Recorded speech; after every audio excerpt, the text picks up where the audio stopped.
اعوذ باللہ من الشیطان اللعین الرجیم بسم اللہ الرحمن الرحیم الحمد للہ وکفا وسلام علی عبادہ الذین اصطفیٰ. درود بھیجیے محمد و آل محمد.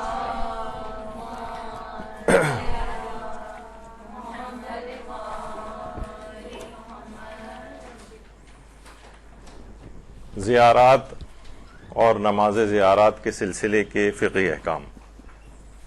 اچھا، پہلے تو اس میں ایک چیز عرض کر دی جائے کہ اس میں بہت سے ضمنی باتیں بھی آپ کی خدمت میں عرض کی جائیں گی، کیونکہ بہت سے درس سننے والے ایسے ہیں کہ وہ بس ہاں یا نہیں والے جوابات سننا چاہتے ہیں اور ہمیشہ یہ شکایت کرتے ہیں کہ بعض اوقات گفتگو بہت طویل ہو جاتی ہے.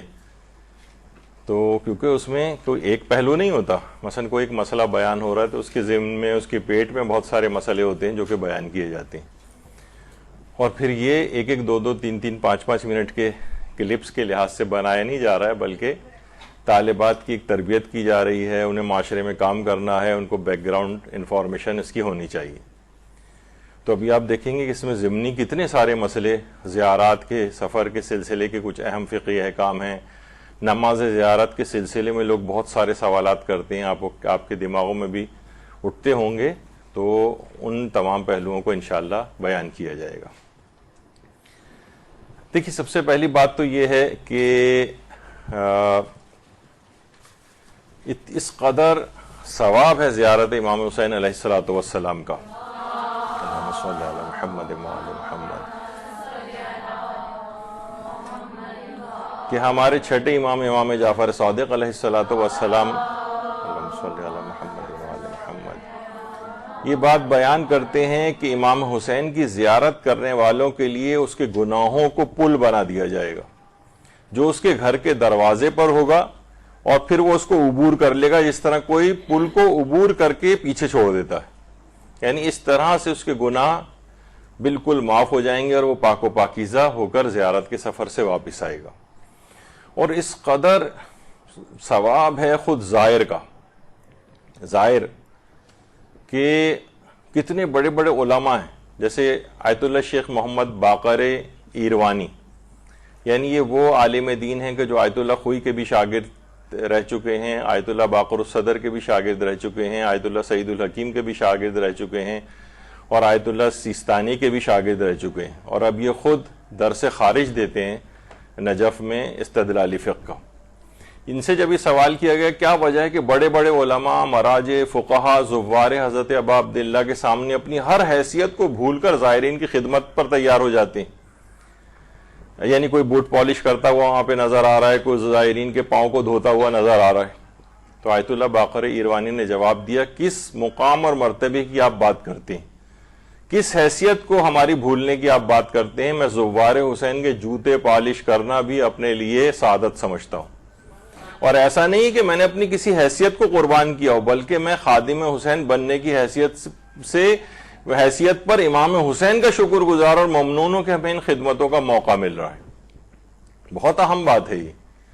لیکن لوگ عام طور پر کیا کرتے ہیں کہ بہت معمولی سی عبادت سمجھ لیا گیا، اور عام طور پر زیارات کے اوپر بھی اعتراضات شروع کر دیتے ہیں. یہ کہا کہ ہر سال انسان زیارت پہ چلا جائے اور اس کو بہت سارے اور ثواب کے کام دکھانے لگتے ہیں. اس کا مطلب ہے کہ وہ زیارت امام حسین کو کوئی معمولی چیز سمجھتا ہے اور کہتا ہے کہ نہیں، اس کے متبادل فلاں فلاں کام جو ہے نا وہ اور زیادہ اچھا ہے کہ اس کام کو چھوڑ کر وہ نیک کام کر لیا جائے. وہ کسی کی جو ہے وہ اسکول کی فیس دے دی جائے اور فلاں. تو وہ تو اسکول کی فیس آدمی کتنی، جو زیارت پہ جاتے ہیں وہ ویسے بھی اسکول فیسیں بھی دیتے رہتے ہیں لوگوں کی، لیکن اس وجہ سے لوگوں کو دوسرے ثواب کے کام دکھا کر زیارت کے سفر سے برگشتہ نہیں کرنا چاہیے. اچھا، اب ایک سوال ہے، ہم مختلف سوالوں کے جواب اس میں دیتے ہوئے جائیں گے کہ کیا امام زادے ہیں اور اصحاب ائمہ ہیں، ان کی قبور کی زیارت کے لیے بھی انسان جاتا ہے؟ کیا ان کی قبور کی زیارت کے بعد نماز زیارت پڑھنا مستحب ہے؟ مثلا کون کون سے اصحاب ائمہ ہیں جناب؟ جیسے حضرت کمیل ابن زیاد ہیں. حضرت کمیل ابن زیاد کس قدر عظیم المرتبت صحابی ہیں حضرت امیر المومنین علیہ السلام کے. اللہم صلی علی محمد و آل محمد. اچھا اتنا اور بتا دیا جائے کہ غیر شیعہ حضرات میں کمیل ایک لحاظ سے متروک ہیں اور وہ ان سے احادیث نہیں لیتے ہیں، جبکہ کمیل ابن زیاد نخعی، حضرت کمیل امیر المومنین کے بھی صحابی تھے، امام حسن علیہ السلام کے بھی صحابی تھے، امام حسین علیہ السلام کے بھی صحابی تھے، اور 90 سال کی عمر انہوں نے پائی ہے، اور واقع کربلا کے بھی تقریباً 20-21 سال جو ہے بعد حجاج نے ان کو قتل کیا ہے۔ ان کی قبر مسجد حنانہ کے پاس ہے کہ جو کہ نجف اور کوفہ کے درمیان میں ہے۔ یہ کتنے عرصے پہلے ایک زمانہ تھا کہ حضرت کمیل کا روضہ اس انداز سے ہوا کرتا تھا، لیکن اب ظاہر ہے بڑا پرشکو اس لحاظ سے ہو گیا ہے، اور لوگ یہاں پر جاتے ہیں اور یہاں پر جا کر ان کی زیارت وغیرہ بھی پڑھتے ہیں، اور انہی سے وہ ہے دعائے کمیل۔ دعائے کمیل آپ کو پتہ ہے کہ ہر شب جمعہ خود مولا امیر المومنین علیہ السلام نے حضرت کمیل سے یہ بات فرمائی تھی کہ اے کمیل ہر شب جمعہ اس دعا کو پڑھنا چاہیے، اور یا ورنہ زندگی میں کم سے کم ایک مرتبہ تو اس کو پڑھنا چاہیے، اور ایک دفعہ بھی اگر کوئی پڑھ لے اس کو تو اس کے تمام امور کی کفایت ہو جائے گی، اس کا رزق بہت وسیع ہو جائے گا، اور وہ شخص مغفرت سے محروم نہیں ہوگا کہ جو کہ دعائے کمیل پڑھتا ہے۔ البتہ امام خمینی کے حوالے سے یعنی ان کے جو مقلدات ہوں وہ ان کے نزدیک اور سارے ہی مجتہدین کے نزدیک دعائے کمیل عورت اپنے مخصوص ایام میں بھی پڑھ سکتی ہے، لیکن امام خمینی فرماتے تھے کہ صرف ایک سورہ سجدہ کی ایک آیت سجدہ اس میں آتی ہے، تو وہ اگر اس کو تلاوت نہ کرے، کیونکہ ان کے لحاظ سے ایک آیت سورہ یعنی جو سجدے والے سورے ہیں ان کی ایک آیت بھی پڑھنا حرام ہے، تو وہ ایک آیت بھی اگر وہ پڑھ دی جائے اور خاتون اس لحاظ سے یعنی اس کے لیے جائز نہیں ہے اس کو پڑھنا، تو اس کو نکال کر باقی پورا جو دعائے کمیل ہے وہ پڑھی جا سکتی ہے۔ تو خود کمیل اتنی عظیم صحابی، ان کی زیارت کے لیے لوگ جاتے ہیں۔ اور اسی طرح سے میثم تمار ہے۔ تمار آپ کو پتہ ہے کھجور بیچنے کا ان کا کام تھا، اور عاشورہ سے پہلے ہی ابن زیاد نے ان کو سولی دے دی تھی میثم تمار کو۔ اچھا ایک ویسے میثم جو ہیں ان کو کوفی کہا جاتا ہے، یا بنو اسد سے ان کا تعلق کہا جاتا ہے، لیکن اصلاً یہ عجمی تھے، یعنی عرب نہیں تھے بلکہ بنو اسد کی ایک خاتون تھیں، ان کے غلام تھے، اور پھر بعد میں آزاد ہوئے تھے، تو اس لحاظ سے ان کو اسدی اور کوفی کہا جاتا ہے۔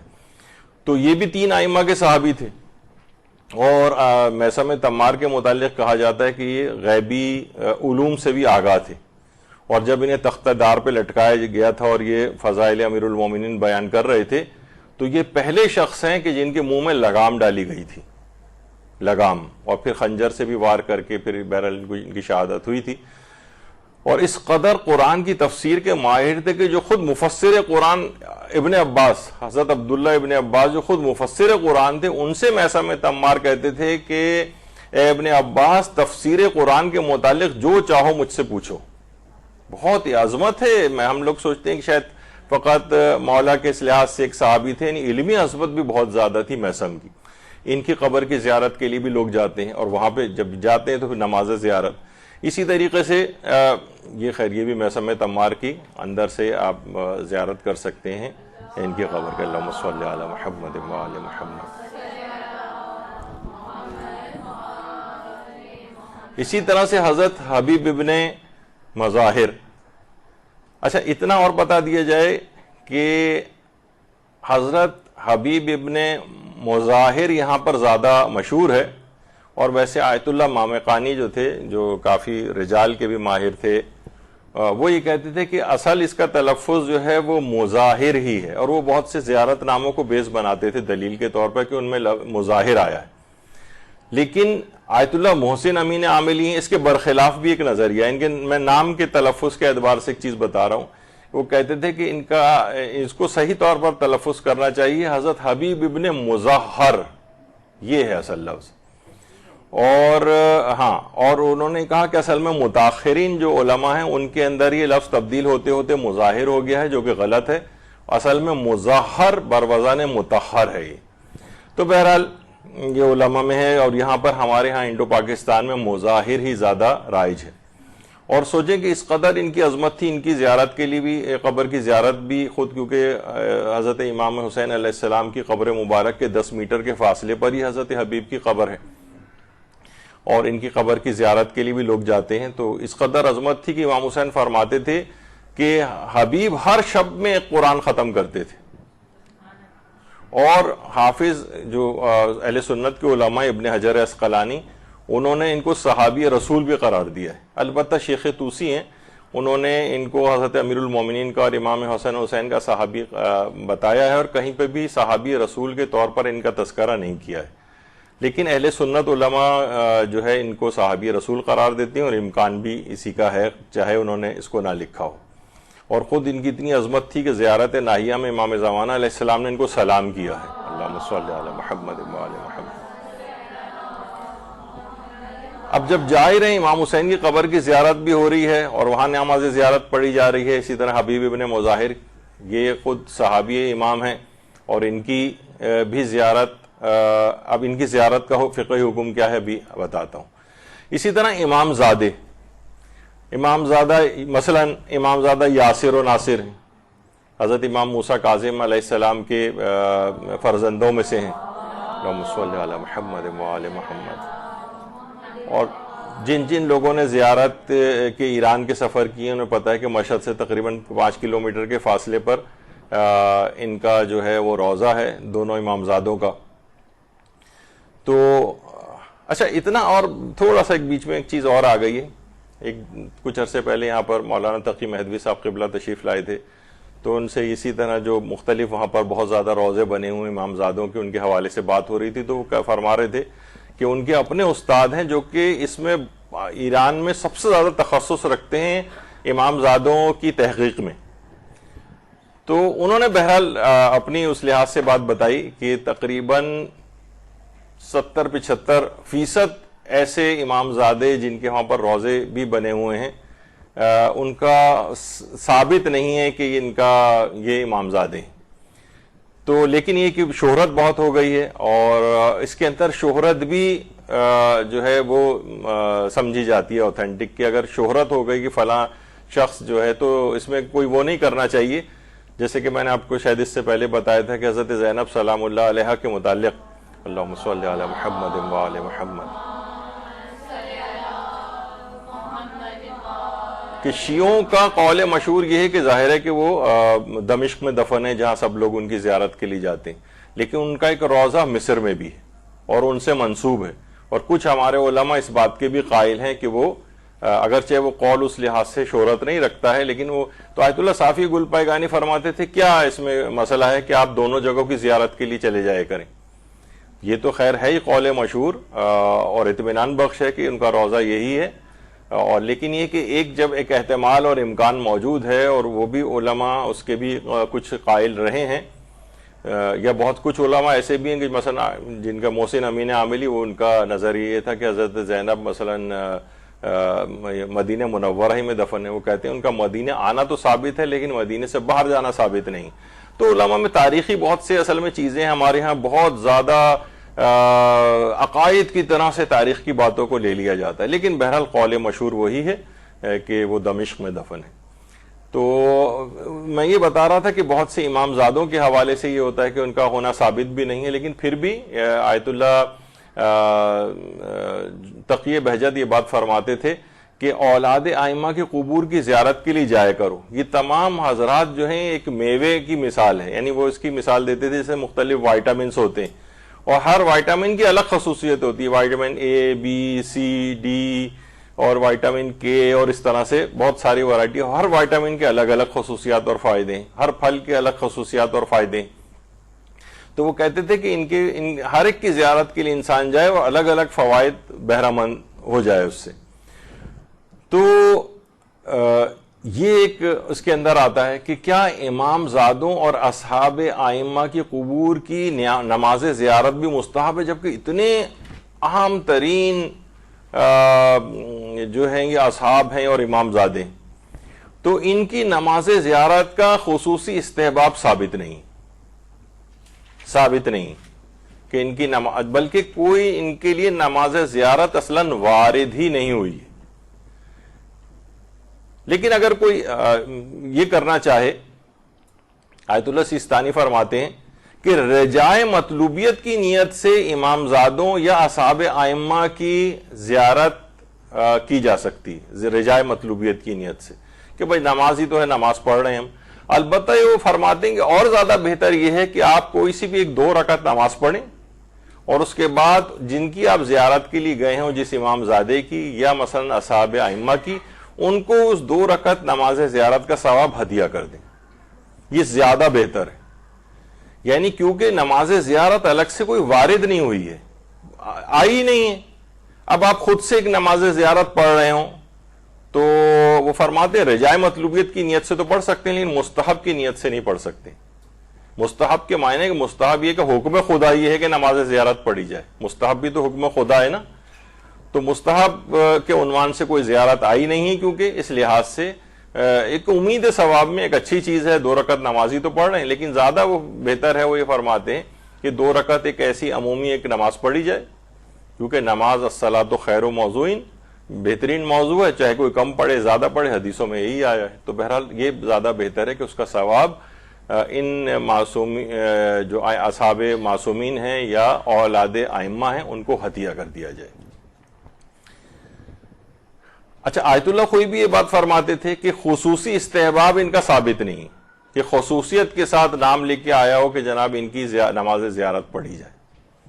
اور آیت اللہ اسحاق فیاض بھی فرماتے تھے کہ مستحب ہونا اس کا ثابت نہیں ہے، مستحب نہیں ہے۔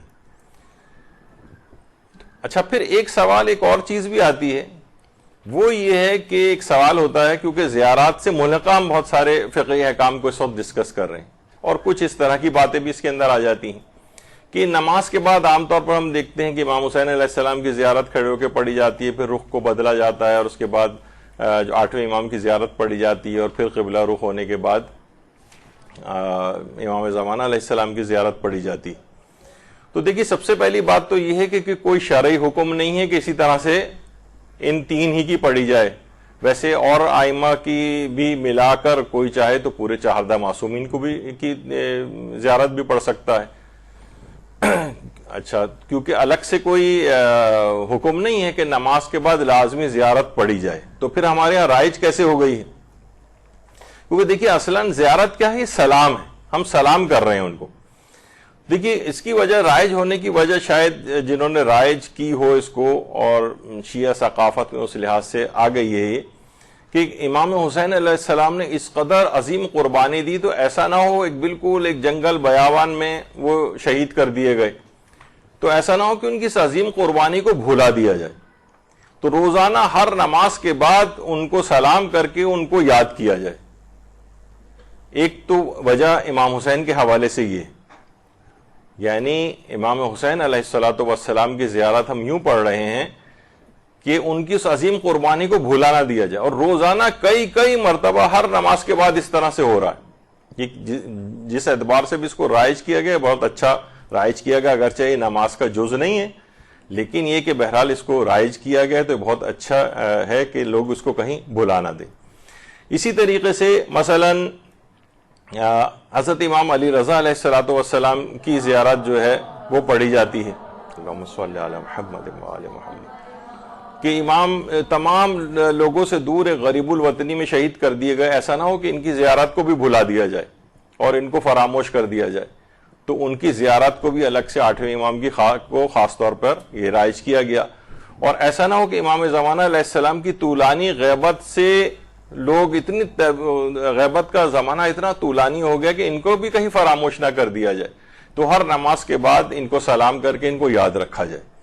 تو الگ سے ایسا کوئی فقہی حکم نہیں ہے کہ بس ان 3 ہی ائمہ کی زیارت جو ہے وہ پڑھی جا سکتی ہے اور کسی کی نہیں پڑھی جا سکتی، ایسا نہیں ہے، بلکہ دیگر ائمہ کی بھی پڑھی جا سکتی ہے۔ رائج ہونے کی وجہ یہ میں نے آپ کی خدمت میں بیان کی کہ ایسا نہ ہو کہ اس طرح سے ہو جائے۔ اور اس لحاظ سے دیکھیں یہ ضروری نہیں ہے، بلکہ علماء کے ہاں تو اس قدر رائج ہے یہ چیز کہ آیت اللہ شیخ عبد الکریم حائری، یہ تو جنہوں نے حوزہ علمیہ قم قائم کیا، یہ تو نماز کے شروع کرنے سے پہلے 3 مرتبہ امام حسین پر سلام کیا کرتے تھے۔ ہمارے ہاں تو نماز کے بعد ہے نا زیارت پڑھی جاتی ہے، وہ تو نماز کے شروع میں بھی پڑھا کرتے تھے۔ جب ان سے پوچھا گیا کہ کیا یہ آپ کسی روایت کی بنا پر ایسا کرتے ہیں، فرماتے تھے نہیں روایت تو کوئی نہیں ہے، لیکن میں اس نماز، ذکر اور یاد خدا کو امام حسین کے مرہون منت جانتا ہوں۔ یہ آج جو کچھ بھی مکتب ہمارا زندہ ہے امام حسین کی وجہ سے زندہ ہے۔ اور آیت اللہ شیخ عبدالکریم حائری جن کی فوٹو بھی اوپر نظر آ رہی ہے، یہ خاک کربلا کی بنی ہوئی ایک تصویر کو باقاعدہ اپنے امامے کے اوپر رکھتے تھے اور اس کے بعد پھر نماز شروع کیا کرتے تھے۔ تو بہرحال یہ علماء کی عقیدت کا تو اس قدر انداز ہے کہ یہ نہیں کہ ہم نماز کے بعد صرف وہ ان کے اوپر سلام کریں۔ بہت سے علماء جیسے شیخ عبدالکریم حائری تو 3 دفعہ نماز سے پہلے امام حسین پر سلام کرتے تھے، اور اس کی ایک وجہ بھی بیان کرتے تھے، ہم جلدی سے اس کو ذکر کر دیتے ہیں۔ شیخ عبدالکریم حائری فرماتے ہیں کہ میں کربلا میں تھا، ایک مرتبہ میں نے دیکھا خواب میں کہ کوئی مجھ سے کہہ رہا ہے کہ اپنے تمام کاموں کو سمیٹ لو کیونکہ 3 دن بعد تم انتقال کر جاؤ گے۔ کہہ رہے ہیں تیسرے دن میری طبیعت شدید خراب ہو گئی، یہاں تک کہ بالکل موت کا وقت آن پہنچا۔ فرماتے ہیں ملک الموت میری روح قبض کرنا چاہتا تھا تو میں نے آخری لمحے اپنے سر کو کربلا کی جانب کیا اور عرض کیا یا ابا عبداللہ میں موت سے اتنا خوفزدہ نہیں ہوں، لیکن میں آپ کے دین اور مکتب کے لیے کوئی اہم کام کر کے جانا چاہتا ہوں۔ جب میں نے یہ التماس کی تو دیکھا ایک فرشتے نے ملک الموت سے کہا کہ مولا ابا عبداللہ علیہ السلام نے یہ بات بیان فرمائی ہے کہ عبدالکریم نے ہم سے توسل کیا ہے، لہٰذا سے مہلت دے دو۔ اس کے بعد ملک الموت چلا گیا، میں ہوش میں آیا تو دیکھا کہ مجھ پہ کپڑا ڈال دیا گیا ہے، لوگ گریا کر رہے ہیں، وہ سوچ رہے تھے کہ میں مر گیا ہوں۔ میں اٹھنا چاہتا تھا لیکن حرکت نہیں کر سکتا تھا، تو انہوں نے کہا کہ میں نے بہت سختی سے اپنے بدن کو حرکت دی، تو میرے اطراف میں کھڑے ہوئے لوگوں نے کہا کہ یہ مرے نہیں ہیں، ان کا تو بدن حرکت کر رہا ہے۔ کپڑے کو ہٹایا گیا تو میں دوبارہ زندہ ہو گیا۔ آپ کے بیٹے نے بھی اس داستان کو بہت مفصل بیان کیا ہے، وہ لکھتے ہیں کہ اس کے بعد آپ نے امام حسین کے اس معجزے کی برکت سے حوزہ علمیہ قم کی بنیاد رکھی۔ گنجینہ دانشمندان جو کتاب ہے، درود بھیجیے محمد و آل محمد پر۔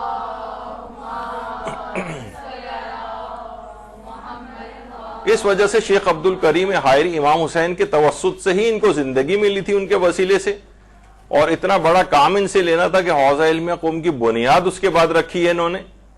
تو ایک بہت اہم چیز ہے کہ وہ نماز سے پہلے، بعد میں نہیں بلکہ پہلے بھی امام حسین کو سلام کیا کرتے تھے۔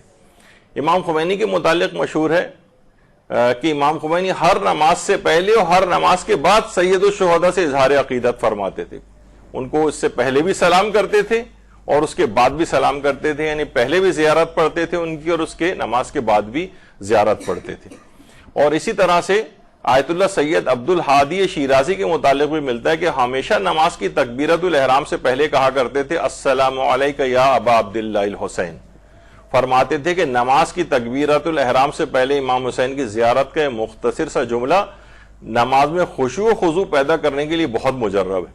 اچھا، جو افراد جنہوں نے اس کی پریکٹس کی ہے وہ خود آ کر، یعنی جب یہ بات بتائی گئی تو کتنے لوگوں نے ہمیں بات بتائی کہ واقعتاً ہم نے جب سے یہ کرنا شروع کیا تو ہمارا نمازوں میں خشوع و خضوع پہلے کی نسبت بہت زیادہ بہتر ہو گیا۔ تو بہرحال نماز سے پہلے سلام کرنا، نماز کے بعد سلام کرنا، یہ علماء کی اس میں بھی رائج رہا ہے، اور امام حسین کی خصوصیت اس لحاظ سے زیارت کیوں بنی ہے کہ دین پورا انہوں نے بچایا ہے، تو اس لحاظ سے ان کی یاد کو باقی رکھنے کے لیے یہ چیز رائج ہو گئی، اللہ نے رائج کروا دی۔ اچھا، ایک چیز اور زیارت پڑھنے کے حوالے سے ہے کہ کیا زیارت پڑھتے وقت انگلی سے اشارہ کرنا ضروری ہے؟ انگلی سے۔ تو اب دیکھیے کہ روایت کے اندر بہت سے لوگ اس کا مذاق اڑانے لگے، بھئی یہ اشارہ انگلی سے کرنے کی کیا ضرورت ہے؟ تو حضرت امام جعفر صادق علیہ السلام نے، اللہم صلی علی محمد و آل محمد، ایک راوی ہے صدیر، اس سے کہا کہ آیا تم ہر روز قبر حسین کی زیارت کرتے ہو؟ تو اس راوی کہتا ہے میں نے کہا میں آپ پر قربان جاؤں، میں نہیں، روز تو نہیں کرتا۔ اس پر آپ نے فرمایا کہ تم کس قدر جفاکار ہو؟ امام نے فرمایا کہ کیا ہر جمعے، ہر ماہ اور ہر سال زیارت کرتے ہو؟ میں نے کہا کچھ سال ایسے تھے جن میں نے زیارت کی تھی۔ امام نے فرمایا صدیر تم لوگ امام حسین کے ساتھ کیسی جفا کرتے ہو؟ پھر امام نے زیارت امام حسین کی فضیلت بتا کے سوال کیا کہ تم ہر جمعے کو 5 مرتبہ اور ہر دن میں 1 مرتبہ روضہ حسین کی زیارت نہیں کرتے ہو؟ میں نے کہا آپ پر فدا ہو جاؤں، ہمارے اور روضہ حسین کے درمیان تو کئی فرسخ کا فاصلہ ہے، یعنی کیسے زیارت کروں؟ تو امام نے فرمایا اپنے گھر کی چھت پر جاؤ، کھلے آسمان کے نیچے، یعنی پھر دائیں بائیں دیکھو اور اپنا سر آسمان کی طرف بلند کرو اور روضہ اقدس کی سمت اشارہ کر کے کہو، یعنی انگلی سے اشارہ، السلام علیکہ یا ابا عبداللہ، اور اس کے بعد السلام علیکہ ورحمۃ اللہ وبرکاتہ، جو مختصر ترین نمازیں، جو مختصر ترین زیارت امام حسین ہے۔ پس اس سے تمہارے لیے ایک زیارت لکھی جائے گی، اور وہ زیارت حج و عمرے کے برابر ہوگی۔ صدیر کا بیان ہے کئی بار ایسا ہوتا ہے کہ مہینے میں 20 مرتبہ سے بھی زیادہ یہ عمل کیا کرتا تھا۔ اچھا، اب اس کے اندر بھی آپ نے دیکھا کہ انگلی سے اشارے کا تذکرہ کئی روایتوں میں آیا، ایک تو اسی روایت کے اندر آیا ہے۔ اچھا، یہاں پہ ایک چیز اور بتا دی جائے کہ آپ نے دیکھا کہ اس کے اندر یہ بات کہی گئی ہے کہ اپنی گھر کی چھت پر جاؤ۔ یہ چھت پہ جانے کا کیوں ہے؟ ویسے الگ سے تو روایتوں میں نہیں آیا، لیکن علماء نے کچھ حکمتیں اس کی بتائی ہیں کہ دیکھیے اس زمانے میں ادوار تقیہ اتنے سخت گزرے ہیں تاریخ میں کہ وہ یعنی اپنے ہی گھر میں، اب تو خدا کا شکر ہے کہ پورا گھر ہی محبان اہل بیت پر مشتمل ہوتا ہے۔ پہلے کوئی بھروسہ نہیں ہوتا تھا کہ سگا بھائی دشمن اہل بیت ہے، بیوی دشمن اہل بیت اندر چھپی ہوئی اس کے اندر ہے، اور حاکموں کے جاسوس اس لحاظ سے ہوا کرتے تھے۔ اب اگر امام حسین کو گھر میں اس طرح سے سلام کریں گے سب کے سامنے تو پکڑ میں آئیں گے، مخبری ہو جائے گی، جان کو خطرہ ہے۔ تو اس زمانے میں ایک لگتا ایسا ہے کہ ان ادوار تقیہ کی وجہ سے، سخت ترین ادوار کی وجہ سے حکم ہوا کہ کھلے آسمان کے نیچے جاؤ، یعنی کوئی دیکھنے والا نہ ہو، گھر کی چھت پہ چلے جاؤ۔ عام طور پر وہاں اس طرح سے افراد نہیں ہوتے کہ کسی پر یعنی کسی کی نگاہ اس لحاظ سے نہ پڑے۔ لیکن یہ کہ کیونکہ روایت میں آیا تو اب بھی بہت سارے زیارات کے سلسلے میں لوگ کھلے آسمان میں یا گھر کی چھت پر جا کر زیارات کو پڑھتے ہیں، لیکن شاید یہ ادوار تقیہ کی وجہ سے ہے کہ جانوں کو بچانے کے لیے ایسا حکم دیا گیا ہو شاید۔ اچھا، اور روایتوں کے اندر بھی ہے کہ بہت سارے لوگ ایسے ہیں کہ دل کی خواہش رکھنے کے باوجود عاشورے کے روز کربلا میں زیارت قبر امام حسین کے لیے حاضر نہیں ہو سکتے۔ وہ کیا کریں؟ علقمہ فرماتے ہیں کہ میں نے امام محمد باقر علیہ السلام سے پوچھا، اللہم صلی علی محمد وآل محمد، کہ اس بندے کا اجر و ثواب کیا ہے جو کربلا سے بہت دور رہتا ہو اور اس کے لیے روز عاشورہ امام حسین کی زیارت کرنا ممکن نہ ہو؟ تو امام نے فرمایا وہ بندہ اس دن صحرا میں جائے یا گھر کی چھت پر چلا جائے۔ صحرا میں جائے، دیکھ رہے ہیں آپ، یعنی یا گھر کی چھت پر جائے اور ہاتھ سے اشارہ کر کے امام حسین کو سلام کرے۔ یہاں پہ بھی انگلی سے ہاتھ سے اشارے کا تذکرہ آیا ہے۔ اور پھر امام کے قاتلوں پر لعنت کرے اور 2 رکعت نماز پڑھے اور توجہ کرے کہ اس کام کو روز عاشورہ ظہر سے پہلے انجام دے۔ پھر امام حسین کے لیے گریہ ازاری کرے، اگر لوگ گھر میں ہوں تو ان کو بھی امام حسین پر گریہ کا کہے، اپنے گھر میں مجلس عزا برپا کرے۔ خیال رہے جب بھی اہل خانہ ایک دوسرے سے ملیں تو غم و گریہ کی حالت میں ہوں، اور ضروری ہے کہ بعض اہل خانہ ایک دوسرے کو امام حسین کے غم و مصیبت پہ تعزیت پیش کریں، اور جب وہ ان کہے ہوئے تمام کاموں کو انجام دیں گے تو میں ضمانت دیتا ہوں کہ جو بھی ثواب ذکر ہوا ہے وہ سب خدا ان کو عطا کرے گا۔ راوی نے کہا کہ میں آپ پر قربان، آپ ان کے لیے ان سب ثوابوں کی ضمانت دیتے ہیں مولا؟ امام نے فرمایا ہاں، اگر اس حکم کے مطابق انجام دیں گے تو میں ضمانت دیتا ہوں۔ علقمہ کہتے ہیں میں نے امام سے عرض کی اگر بعض اہل خانہ ایک دوسرے کو تعزیت پیش کریں تو کیا کہیں؟ پھر امام نے پورا وہ جملہ بتایا جو کہ عام طور پہ عظم اللہ اجورنا والا، اب اتنا وقت نہیں کہ اس کو پورا پڑھا جائے۔ یعنی آپ نے دیکھا کہ اس کے اندر پورا وہ طریقہ کار کہ اگر کوئی شخص وہاں پر حاضر نہیں بھی ہو سکا ہے تب بھی اس پورے ثواب کو حاصل کر سکتا ہے اس انداز سے جیسے کہ امام نے اس میں تذکرہ کیا ہے۔ تو اس میں وہی گھر کی چھت پہ جانا یا صحرا میں جانا یا ایسی جہاں پہ لوگ موجود نہ ہوں، پھر ہاتھ کے اشارہ کر کے امام حسین پر سلام کرنا۔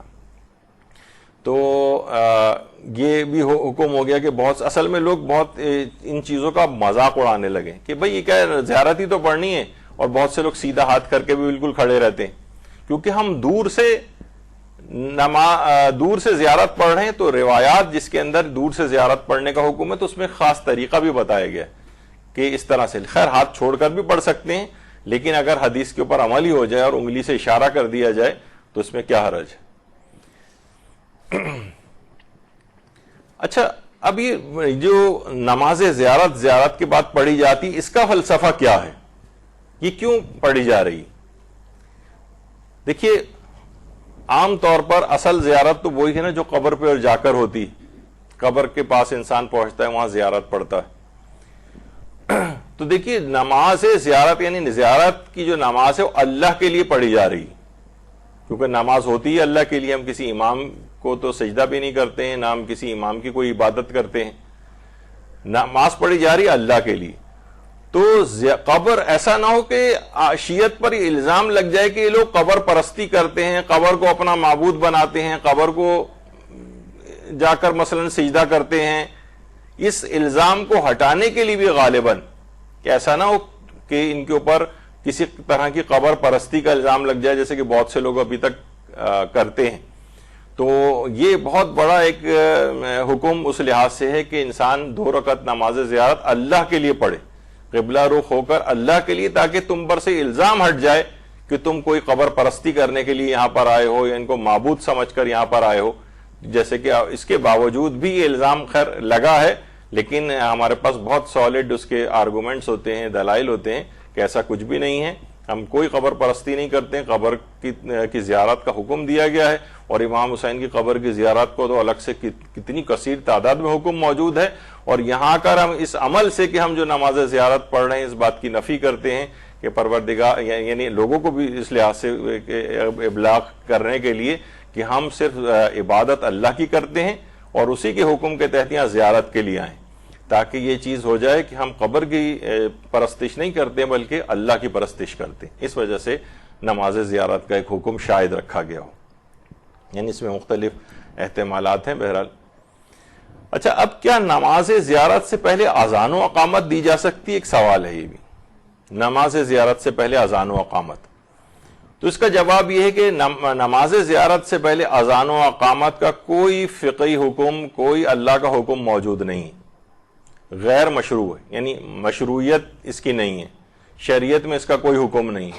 حتیٰ کہ رجائے مطلوبیت کی نیت سے بھی اذان و اقامت اس کے لیے نہیں دی جا سکتی. یعنی آیت اللہ سیستانی بھی فرماتے ہیں کہ رجائے مطلوبیت کے لیے کم سے کم کوئی ایک حدیث تو ہونی چاہیے. مثلا کوئی ضعیف حدیث ہی اگر ہوتی بالفرض جس کے اندر یہ ہوتا کہ نماز زیارت سے پہلے اذان و اقامت دو، تو مجتہد کہہ دیتا ہے کہ چلو حدیث ضعیف ہی تو ہے، رجائے مطلوبیت کی نیت سے دے دو اذان و اقامت. لیکن یہاں پر کوئی مشروعیت ہی نہیں، کوئی ضعیف سے ضعیف حدیث بھی موجود نہیں.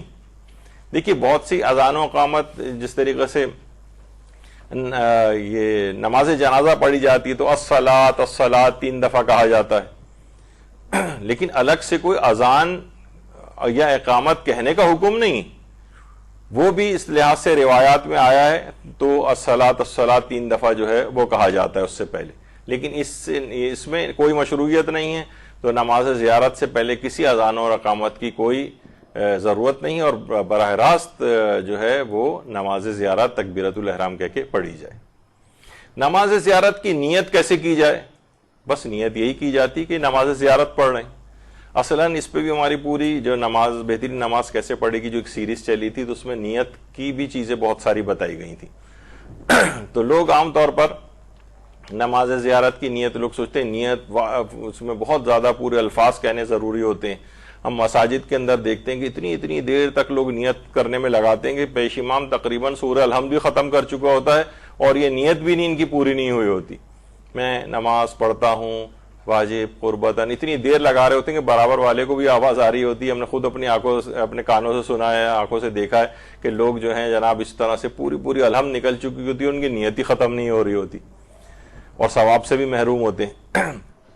تو ہم بس یہی کہ نماز زیارت پڑھتا ہوں قربتاً اللہ، اور کس کی پڑھتا ہوں وہ آپ کے دماغ میں ہوتا ہی ہے عام طور پر کہ جو ہم نے مثلا امام حسین کی زیارت پڑھی ہے تو اب میں اس کی نماز پڑھ رہا ہوں.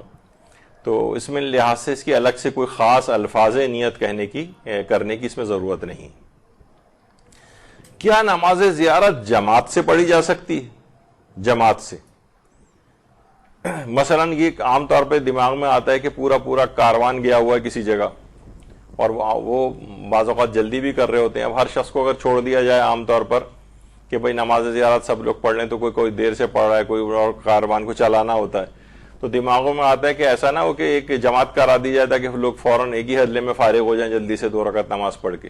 تو یہ دماغ میں رہے کہ 2-3 صرف نمازوں کو چھوڑ کر کسی بھی مستحب نماز کی جماعت نہیں ہو سکتی. مثلا کوئی کہے کہ نماز جو شب ہے ہم جماعت کے ساتھ پڑھنے، نہیں، مشروعیت نہیں ہے، جائز نہیں ہے اس طرح سے پڑھنا. صرف 2-3 جیسے میں نے کہا، مثلا عیدین کی نماز غیبت امام میں مستحب ہے، لیکن اصلاً جب یہ واجب نمازوں میں سے ہے، اگر امام زمانہ علیہ السلام جب ظہور فرمائیں گے اللہم صلی علی محمد وآل محمد، تو عیدین کی نماز جو ہے واجب ہو جائے گی اس زمانے میں. تو بہرحال لیکن غیبت میں یہ مستحب ہے، لیکن اس کے لیے بھی یہ جماعت کے ساتھ جو ہے وہ پڑھی جا سکتی ہے. اسی طریقے سے ایک مستحب نماز ہے، آپ نے سنا ہوگا نماز استسقاء، جو کہ عام طور پر بارشیں وغیرہ نہیں ہوتی ہیں تو اس وقت نماز وہ بھی جماعت سے پڑھی جاتی ہے. اس کا استثناء ہے، اس کا الگ سے روایت میں آیا ایکسیپشن ہے وہ. اور ایک نماز اور ہے جس میں علماء میں تھوڑا سا ایک اختلاف ہے، اگرچہ آیت اللہ سیستانی اور آیت اللہ خوئی وہ تو کہتے ہیں کہ اشکال ہے اس نماز میں، وہ ہے نماز عید غدیر کے روز. جو نماز عید غدیر ہے وہ جماعت کے ساتھ پڑھنا ایک مستحب نماز ہے، تو اس کو جماعت سے پڑھنا. لیکن آیت اللہ سیستانی فرماتے ہیں اشکال ہے جماعت میں، یعنی جماعت صحیح نہیں ہے اس کی. آیت اللہ خوئی بھی یہی فرماتے تھے، اور بہت سے علماء تو منع کرتے ہیں اس سے. رہبر معظم کا فتویٰ ہے کہ وہ جماعت کے ساتھ نہیں پڑھی جا سکتی. آیت اللہ سیستانی کی اشکال ہے، لیکن پھر بھی اس پہ کیا کرتے ہیں لوگوں کا ایک دم سے بہت زیادہ انٹرنیٹ اور سوشل میڈیا پہ جب عید غدیر آئے گی تو آپ دیکھیں گے کہ اس سے پہلے لوگ بہت زیادہ اس کے خلاف لکھنا شروع ہو جاتے ہیں، کیونکہ آیت اللہ سیستانی نے اشکال لگایا ہے، رہبر معظم نے بھی فتویٰ دیا ہے. لیکن ایسا نہیں ہے. دیگر اگر مراجع کو دیکھیں تو بہت سے مراجع اس نماز کو جماعت سے پڑھنے کے قائل ہیں. جیسے میں نے کہا کہ فقہی مسئلہ اختلافی ہے، تو دوسرے مراجع اور ان کے مقلدین کو اسپیس دینی چاہیے. یعنی ایسا نہ ہو کہ آپ کہیں کہ بھائی کیونکہ میرے مرجع اس کو منع کر رہا ہے تو بس میں یہ نہ سب پہ لاگو کروں گا اور اس کی تبلیغ کروں گا کہ اس کے علاوہ ہر مرجع کی بات غلط ہے. یہ ایک بہت عجیب و غریب اور ایک غلط رجحان پیدا ہو گیا ہے. ہر مرجع کو اس لحاظ سے اس کے فتوے کا ایک احترام ہے، وہ والا احترام لوگوں کو دینا چاہیے. تو مثلا آیت اللہ بہجت کہتے تھے رجائے مطلوبیت کی نیت سے، جو کہتے تھے کہ نماز عید غدیر جو ہے وہ پڑھی جا سکتی ہے. اور اسی طریقے سے آیت اللہ صافی گل پائیگانی تو مستحب سمجھتے ہیں کہ نماز عید غدیر کو جماعت کے ساتھ پڑھا جائے.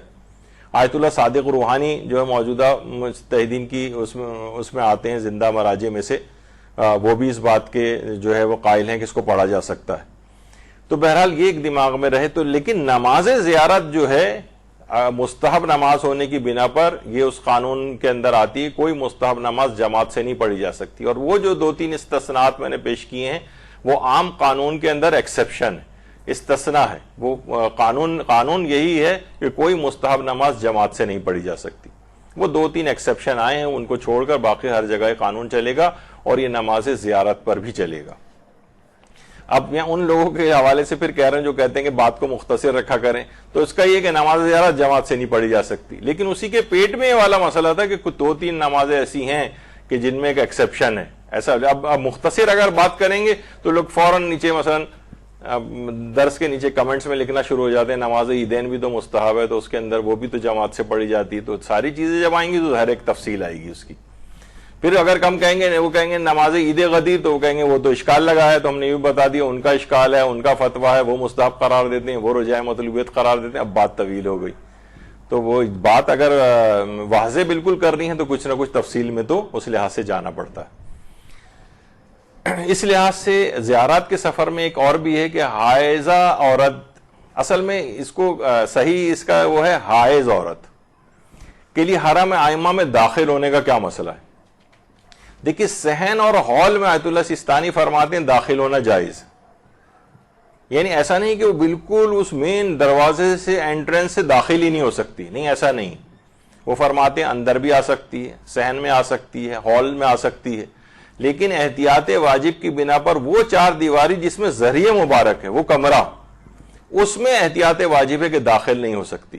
اور فرماتے ہیں حکم خاص معصومین سے مخصوص ہے، لیکن جو دیگر اور مقدس مقامات ہیں، یعنی جو امام زادے ہیں مثلا یا اصحاب ائمہ ہیں، جیسے مثال دی ہے اس کے اندر بھی کہ یعنی یہ تو ہم نے یہ آیت اللہ سیستانی نے نہیں لکھا ہے، بلکہ بیچ میں لوگوں کو سمجھانے کے لیے اس بات سے، جیسے عبداللہ شاہ غازی ہیں، یہاں کے لیے حکم نہیں، یہاں پہ حائض عورت جا سکتی ہے، حتیٰ بیوی معصومہ قم کے اس میں بھی جا سکتی ہے، اور بلد میں جو سید محمد ہیں اس میں بھی جا سکتی ہے، قبر کے قریب تک بھی جا سکتی ہے. ہاں ویسے اس کو اچھا نہیں لگ رہا ہے اور دور سے زیارت کر لے وہ اس میں کوئی حرج نہیں ہے. آیت اللہ بہجت وغیرہ بھی اس میں ایک احتیاط لگاتے تھے. تو لیکن آیت اللہ سیستانی وغیرہ یا رہبر وغیرہ بھی، رہبر معظم یہی فرماتے ہیں کہ صحن اور ہال وغیرہ کے اندر یا وہ جگہیں جو مسجد کے اندر شامل ہیں. مسجد میں بھی ہوتا ہے کہ ایک دروازے سے داخل ہو کر بغیر ٹھہرے دوسرے دروازے سے نکل جائیں، لیکن اس کے لیے ضروری ہے کہ 2 دروازے ہوں. یہ نہیں ہو کہ ایک ہی دروازہ ہے، ہم اندر داخل ہوئے، کونے تک گئے یا چکر لگایا اور پھر وہاں سے پھر واپس اسی دروازے سے واپس آ جائیں. نہیں، پھر اندر داخل نہ ہوں. یہ اس وقت ہے کہ جب 2 دروازے ہوں، ایک دروازے سے داخل ہوں اور دوسرے دروازے سے باہر نکل جائیں. تو یہ وہاں زیارت کے حوالے سے ایک یہ مسئلہ آتا ہے. اچھا، حالت حیض میں، حیض و نفاس میں زیارت اور نماز زیارت کا کیا حکم ہے؟ تو زیارت تو کی جا سکتی ہے، لیکن ظاہر ہے کہ نماز زیارت پڑھنا حرام ہے. نماز زیارت نہیں پڑھی جا سکتی، کیونکہ نماز ہے اس کے لیے خاص طہارت کی شرط ہے، خواہ وہ مستحب نمازی کیوں نہ ہو. لیکن زیارت کی جا سکتی ہے، اور وہی ہے کہ دور میں صرف زری والے کمرے کی حد تک اس میں نہ جائیں، باقی دور سے زیارت کر سکتے ہیں، بس اس کمرے کی حد تک نہ جائیں. صحنوں میں یا رواق وغیرہ جو ہیں اور جو ہال بنے ہوتے ہیں یا وہ جگہیں جو مسجد کے حکم میں، صرف وہاں مسجد کے حکم میں جا تو سکتی ہے، لیکن اس میں پھر یہی ہے کہ گزرتے ہوئے چلے جائے، ٹھہرے نہیں. ایسا نہ ہو کہ کسی سے رک کے بیچ میں بات چیت کرنا شروع کر دی ایک جگہ پہ کھڑے ہو کر، یہ حرام ہو جائے گا بغیر ٹھہرے. کیونکہ یہ خانہ کعبہ اور مسجد نبوی وغیرہ میں بھی کہ عورت کبھی وہاں جائے اس وقت پاک ہو، لیکن مسجد میں اندر جا کر وہ اس کیفیت کے اندر اگر ہو جائے تو واجب ہے کہ فوراً نکلے وہاں سے. اچھا، نکلنے کے لیے بھی تو اتنا طویل چلنا پڑتا ہے، تو بعض اوقات ایک تیمم کا بھی حکم وہاں پر آتا ہے، جو کہ ابھی موقع نہیں کہ اس کو بیان کیا جائے، کیونکہ یہ جو چل کر واپس بھی نکلنے کے لیے جائے گی تو اس میں بھی یہ اندر تو آ گئی ہے اس کے، تو پھر یہ ہے کہ اس وقت جو ہے تیمم کیا جائے. خیر، تو یہ ایک فقہی حکم ایک آتا ہے. اچھا، اسی طرح سے کیا حیض و نفاس کی حالت میں زیارت عاشورہ اس کا سجدہ انجام دیا جا سکتا ہے؟ تو جواب ہے کہ جی ہاں، زیارت عاشورہ بھی پڑھی جا سکتی ہے اور اس کا سجدہ بھی کیا جا سکتا ہے. صرف اس کا جو سجدہ کرنا یہ نماز کے حکم میں نہیں ہے. نماز زیارت نہیں پڑھی جا سکتی، لیکن زیارت عاشورہ کا جو سجدہ ہے وہ انجام دیا جا سکتا ہے اور خود زیارت پڑھی بھی جا سکتی. اچھا، اب جو یہ ہے کہ نماز زیارت ہے، اس میں پڑھا کیا جائے، کیا پڑھا جائے اس میں؟ تو دیکھیے، نماز زیارت ویسے مختصر ترین تو یہ ہے کہ آپ نماز فجر کے طریقے پہ اس کو پڑھ سکتی ہیں. جس طرح فجر کی نماز پڑھتی ہیں اسی طرح نماز زیارت ہے، بلکہ فجر میں تو دوسرا سورہ بھی ایک پڑھنا ہوتا ہے. اس میں یہ ہے کہ آپ صرف سورہ الحمد پہ بھی اکتفا کر سکتی ہیں، اور خود نماز زیارت بھی یہ چلتے پھرتے بھی پڑھی جا سکتی ہے اور سواری پہ بھی پڑھی جا سکتی ہے، گاڑی ڈرائیو کرتے ہوئے بھی پڑھی جا سکتی ہے. قبلہ رخ ہونے کی شرط بھی نہیں ہوتی ہے اگر حرکت کی حالت میں پڑھی جا رہی ہو تو، اور استقرار بھی شرط نہیں ہے ہلتی ہوئی حالت میں سواری پر یا پیدل چلتے ہوئے، اس لحاظ سے پڑھی جا سکتی ہے. تو نماز زیارت کوئی اگر اتنا وقت نہیں ہے تو آپ نے جلدی سے زیارت پڑھی، اس کے بعد گاڑی میں آپ بیٹھ گئیں اور اس کے بعد اس میں قبلہ رخ، گاڑی اگر قبلے کے برخلاف بھی جا رہی ہے تو کوئی مسئلہ نہیں ہوتا ہے، تو نماز زیارت اس لحاظ سے پڑھی جا سکتی ہے. البتہ نماز زیارت میں کیا پڑھا جائے یہ تو بھی آ گیا کہ کم سے کم، لیکن بہت سے لوگ اس پہ ذرا قانے نہیں ہوتے، کہتے نہیں مستحبات والی چیز بھی بتائیں. تو اس میں یہ پھر یہ مفاتی کے اندر بھی ہے کہ نماز زیارت میں مستحب یہ ہے یا بہتر یہ ہے کہ الحمد کے بعد پہلی رکعت میں سورہ یاسین پڑھی جائے اور دوسری رکعت میں الحمد کے بعد سورہ رحمان پڑھی جائے. تو یہ اس انداز سے اس نماز کو پڑھا جا سکتا ہے. تو یہ نماز زیارت میں کیا پڑھا جائے، یہ ایک چیز آئی. اچھا، اب نماز زیارت پڑھنے کی جو بہترین جگہیں ہیں یہ کون سی ہیں؟ دیکھیے، بہترین جگہیں جیسے کہ مثلا اگر کوئی شخص قبر رسول صلی اللہ علیہ وآلہ وسلم صلی علی محمد وآل محمد،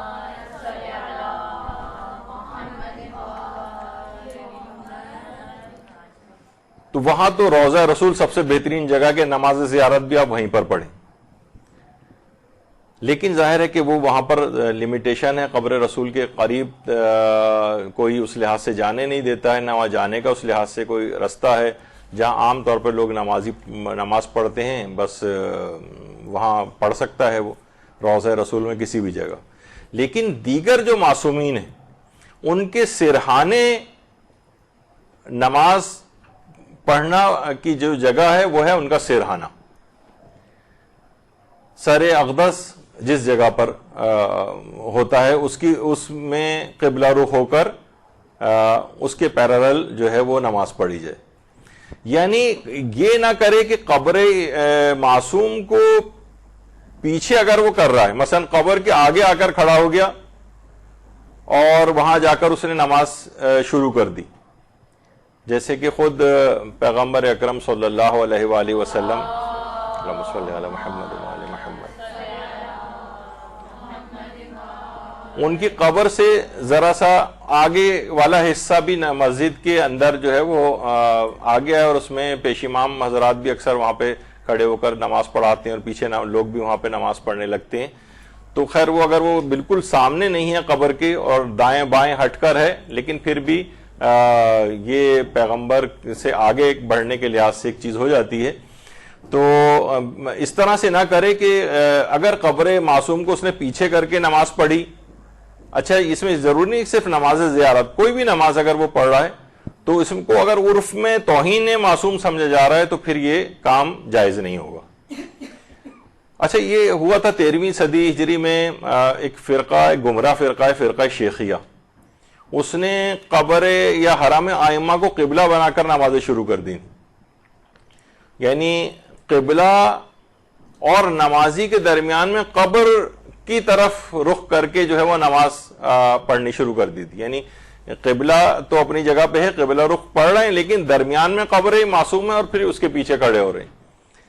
تو بہرحال اس سے شیعوں پر اس لحاظ سے ایک شرک وغیرہ اور اس طرح کے بہت سارے الزامات بھی لگے، لیکن جو صحیح العقیدہ شیعہ تھے تو وہ یہی نظریہ اس کے اندر ہے کہ سرہانے پڑھی جائے، لیکن یہ نہیں کہ آپ قبر کو قبلہ قرار دے دیں، یہ والا طریقہ صحیح نہیں ہے. تو بہرحال سب سے بیسٹ جگہ نماز زیارت پڑھنے کی وہ ہے سرہانہ معصوم کی قبر کے. اچھا اب ایک یہ، اچھا قبر امام کے قریب نماز حاجت پڑھنے کا بھی بہت ثواب ہے. ابن قولوی نے امام محمد باقر علیہ السلام سے روایت نقل کی کامل الزیارت، اللہم صلی علی محمد.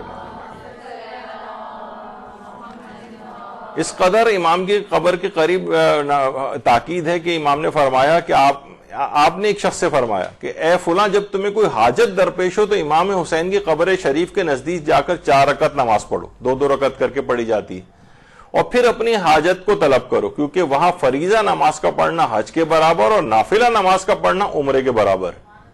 سرہانے، اچھا کوئی بھی جہاں کہیں بھی 4 رکعت، 8 رکعت، 20 رکعت اس طرح سے نمازوں کا تذکرہ آتا ہے تو یہ بات یاد رکھیے کہ وہاں ہر جگہ لوگ یہی سوچتے ہیں کہ شاید ایک تشہد و سلام کے ساتھ ساری نمازیں پڑھنی ہیں، 20 رکعت، 4 رکعت نہیں. ہمیشہ جب بھی نماز مستحب کی بات ہوگی تو سوائے ایک دفعہ، میں نے پہلے بھی کئی دفعہ شاید آ چکا ہے ذکر، نماز اعرابی ہے وہ 4 رکعتی نماز ہے، وہ استثناء ہے. اسی طریقے سے نماز وتر ہے وہ 1 رکعت ہے، یا 3 رکعت بھی ہوتی ہے. نماز شف اور وتر کو ملا کے پڑھا جا سکتا ہے یا غفیلہ کے ساتھ ملا کر پڑھا جا سکتا ہے، تو وہ استثناءات ہیں. جیسے میں نے کہا کہ قانون ہمیشہ ایک ہوتا ہے، پھر چند ایکسیپشنز ہوتی. کوئی شخص گھر سے باہر نہیں نکلے گا کرفیو میں، لیکن قانون نافذ کرنے والے ادارے مستثنیٰ ہیں. کوئی بھی لاک ڈاؤن میں باہر نہیں نکلے گا، لیکن فلاں لوگ نکل سکتے ہیں. یہ ایکسیپشنز ہیں، یہ ہر قانون میں ہوتے ہیں. کوئی قانون ایسا نہیں ہے، کوئی عموم ایسا نہیں ہے جو تخصیص خوردہ نہ ہو، کوئی لا ایسا نہیں جس میں کوئی ایکسیپشن نہ ہو. تو اسی طریقے سے اس میں بھی یہ ہے کہ امام نے فرمایا کہ 4 رکعتی نماز اس طرح سے پڑھو جا کر، اور قبر امام حسین کے قریب جا کر اس نماز کو پڑھو، جس کی تاکید آئی ہے. اچھا اس میں بھی آپ دیکھیں کہ اس سرہانے کے معنی یہ ہیں کہ جس طریقے سے وہ لیفٹ سائڈ پر قبر مبارک ہے تو اس طرف ہو کے، یعنی ان کے سرہانے، لیکن قبلہ رخ ہو کے اس طرح سے نماز پڑھی جائے، یہ بیسٹ طریقہ کار ہے اس کا. اچھا اسی طرح سے چھٹے امام سے دریافت کیا گیا کہ جو شخص قبر حسین کے پاس نماز پڑھے اسے کتنا اجر و ثواب ملے گا. امام نے فرمایا جس نے ان کے پاس 2 رکعت نماز عطا کی، وہ اللہ سے جس چیز کا بھی سوال کرے گا وہ اسے عطا ہو جائے گی. جو چیز جا کر مانگے، اگر قبر امام کے پاس جا کر اس نے 2 رکعت نماز پڑھی یا اس کے بعد دعا کی تو اس کو جو چیز مانگے وہ ضرور اس کو عطا کر دی جائے گی. تو اس لحاظ سے قبر امام کے پاس جا کر اس کا ثواب ہے، خاص طور پہ سرانے والی جگہ. یہ تو وہی والی چیز آ گئی. اچھا، اب ایک سوال اور اس میں یہ آتا ہے کہ نماز زیارت سے پہلے پڑھی جائے یا بعد میں پڑھی جائے؟ یہ ایک بڑا ایک اہم سوال. نماز زیارت سے پہلے پڑھی جائے یا بعد میں پڑھی جائے؟ تو دیکھیے یہ بات اس کے اندر ہے کہ پہلے بھی پڑھی جا سکتی ہے اور بعد میں بھی پڑھی جا سکتی ہے. پہلے بھی پڑھی جا سکتی ہے اور بعد میں بھی پڑھی جا سکتی ہے. البتہ اس میں آیت اللہ وحید خراسانی نے ایک بات کہی ہے، وہ یہ ہے کہ فرماتے ہیں کہ بعض زیارات میں پہلے نماز زیارت پڑھنے کو حکم ہے پھر زیارت کرنے کا، اور بعض میں پہلے زیارت کا حکم ہے، نماز زیارت بعد میں پڑھی جائے. تو بہرحال کسی بھی طور پر پڑھ سکتے ہیں، پہلے بھی پڑھ سکتے ہیں، بعد میں بھی پڑھ سکتے ہیں، اور چاہیں تو نماز زیارت کو چھوڑا بھی جا سکتا ہے. لوگ بہت سوال کرتے ہیں کہ اگر نماز زیارت کیا پڑھنی ضروری ہے؟ ہم نے صرف زیارت پڑھ لی، صرف زیارت عاشورہ پڑھ لی، تو کیا نماز پڑھنا ضروری ہے؟ تو اس کا جواب ہے کہ ضروری نہیں، لیکن بہتر ہے کہ پڑھی جائے. اور آیت اللہ وحید خراسانی فرماتے ہیں کہ اور زیادہ بہتر یہ ہے کہ زیارت پڑھنے سے پہلے بھی نماز زیارت پڑھ لی جائے اور اس کے بعد بھی پڑھ لی جائے. اولا اور بہتر یہ ہے. ضروری تو کوئی بھی نہیں کہتا ہے، لیکن بہتر اس کو سمجھا گیا ہے. اور بعض فقہا فرماتے ہیں کہ اگر دور سے زیارت پڑھ رہے ہوں تو پہلے نماز زیارت پڑھیں اور زیارت اس کے بعد پڑھیں، اور اگر قبر کے قریب سے پڑھ رہے ہوں تو پہلے زیارت کر لیں، تو پہلے زیارت پھر نماز زیارت. یعنی یہ ایک تھوڑا سا فرق بعض فقہا نے کہا ہے. لیکن بہرحال مختصر یہ کہ پہلے بھی پڑھ سکتے ہیں، بعد میں بھی پڑھ سکتے ہیں اور چھوڑ بھی سکتے ہیں. اب آپ کے اوپر ہے کہ جس طرح سے چاہیں اس پہ عمل کر سکتے ہیں. اچھا، کیا دور سے نماز زیارت پڑھنے کا بھی حکم ہے؟ تو دیکھیے بعض روایات میں یہ ہے، اس سے پہلے جو آپ نے سنی تھی کہ اگر کوئی شخص وہاں نہ پہنچ سکے، ہم نے جو 2 روایتیں آپ کی خدمت میں پیش کی تھی، تو اس میں بھی ہم نے کہا تھا کہ نہیں، اس طرح سے زیارت پڑھو اور 2 رکعت نماز پڑھنے کا اس میں حکم تھا. تو بہرحال دور سے بھی زیارت کی نماز جو ہے وہ پڑھی جا سکتی ہے. اچھا، اب آیت اللہ سیستانی سوال پوچھا گیا اگر معصومین میں سے کسی کی زیارت دور سے کی جائے تو کیا اس صورت میں بھی نماز زیارت پڑھنی مستحب ہے؟ تو انہوں نے جواب دیا رجائے مطلوبیت کی نیت سے مستحب ہے. یعنی جو اس کی روایات ہیں وہ اتنی ثابت نہیں ہیں کہ اس کے لیے مستحب ہونے کا فتویٰ دیا جا سکے. دور سے جو زیارتیں پڑھی جاتی ہیں، جیسے ہم اپنے ملک میں یہاں پر نماز زیارت پڑھ رہے ہیں، تو فرماتے ہیں کہ رجائے مطلوبیت کی نیت سے پڑھ لیں، کیونکہ روایت تو آئی ہے جیسے کہ ابھی آپ نے، لیکن وہ اتنی قوی نہیں ہے کہ اس کو یہ کہیں کہ حکم خدا یہ ہے کہ دور سے بھی اگر کوئی شخص زیارت کر رہا ہو تو نماز زیارت پڑھی جائے. تو فرماتے ہیں مستحب، یعنی ثواب ملے گا اس کو، لیکن رجائے مطلوبیت کی نیت سے پڑھے. یستحب برجائے المطلوبیہ، یعنی رجائے مطلوبیت کی نیت سے مستحب قرار دیا، یعنی خاص مستحب ہونے کی نیت نہ کریں بلکہ رجائے مطلوبیت کی نیت کریں. نہیں، وہ بھی رجائے مطلوبیت کی نیت سے پڑھیں، وہ بھی ٹھیک ہو جائیں گی. آپ کو غلط فہمی تھی تو کوئی انشاءاللہ اس کا بھی ثواب ملے گا. اچھا، اب یہ کہ اگر دور سے زیارت عاشورہ پڑھی جائے تو کیا نماز زیارت مستحب ہے؟ تو چاہے زیارت عاشورہ دور سے پڑھی جائے، وہی والی چیز آ جائے گی یہاں پر کہ رجائے مطلوبیت کی نیت سے آپ نماز زیارت جو ہیں وہ پڑھ سکتے ہیں. دور سے مراد یہ کہ دوسرے ملک میں، کیونکہ وہیں پر اگر آپ موجود ہیں تو آپ قبر امام کے قریب ہیں، یہ قریب شمار ہوگا. شہر نہیں، یعنی روضے کے حد تک اندر تو آپ یہ شمار ہوگا کہ آپ قبر امام کے پاس ہیں. ہوٹل کی بات نہیں، وہ پھر بھی دور میں چلا جائے گا. یعنی آپ جہاں پر موجود ہیں قبر امام کے قریب، اس روضے کے احاطے کے اندر جہاں نمازیں وغیرہ پڑھی جاتی ہیں، تو وہ تو قریب شمار ہوگا. رجائے مطلوبیت کی یعنی امید ثواب میں، انشاءاللہ ثواب دے گا اللہ. لیکن ہم یہ نہیں کہہ سکتے کہ اگر ہم کہیں مستحب ہے تو اس کا معنی یہ ہے کہ ہم کہہ رہے ہیں کہ اللہ نے حکم دیا ہے کہ مستحب کی نیت سے پڑھو. کیونکہ روایت اس قدر قوی نہیں ہے اس سلسلے میں سند کے اعتبار سے کہ اس پر مستحب ہونے کا فتویٰ دیا جائے. لیکن رجائے مطلب روایت تو ہے نا موجود. ہمارے ہاں ایک چیز یہ بھی ہے کہ عام طور پر ضعیف روایتوں کو لوگ سمجھتے ہیں کہ شاید ضعیف روایت کے معنی یہ ہیں کہ ضعیف روایت جھوٹی روایت ہے اور اس کو ایک حقیقت آمیز روایت ضعیف. ہر شخص ہر جوان جو ہے نا انٹرنیٹ کے اوپر وہ جو ہے وہ ضعیف روایتوں کا ٹھپا لے کے جو ہے نا یہ روایت ضعیف وہ روایت ضعیف. ضعیف کے معنی جھوٹی روایت نہیں ہوتا ہے.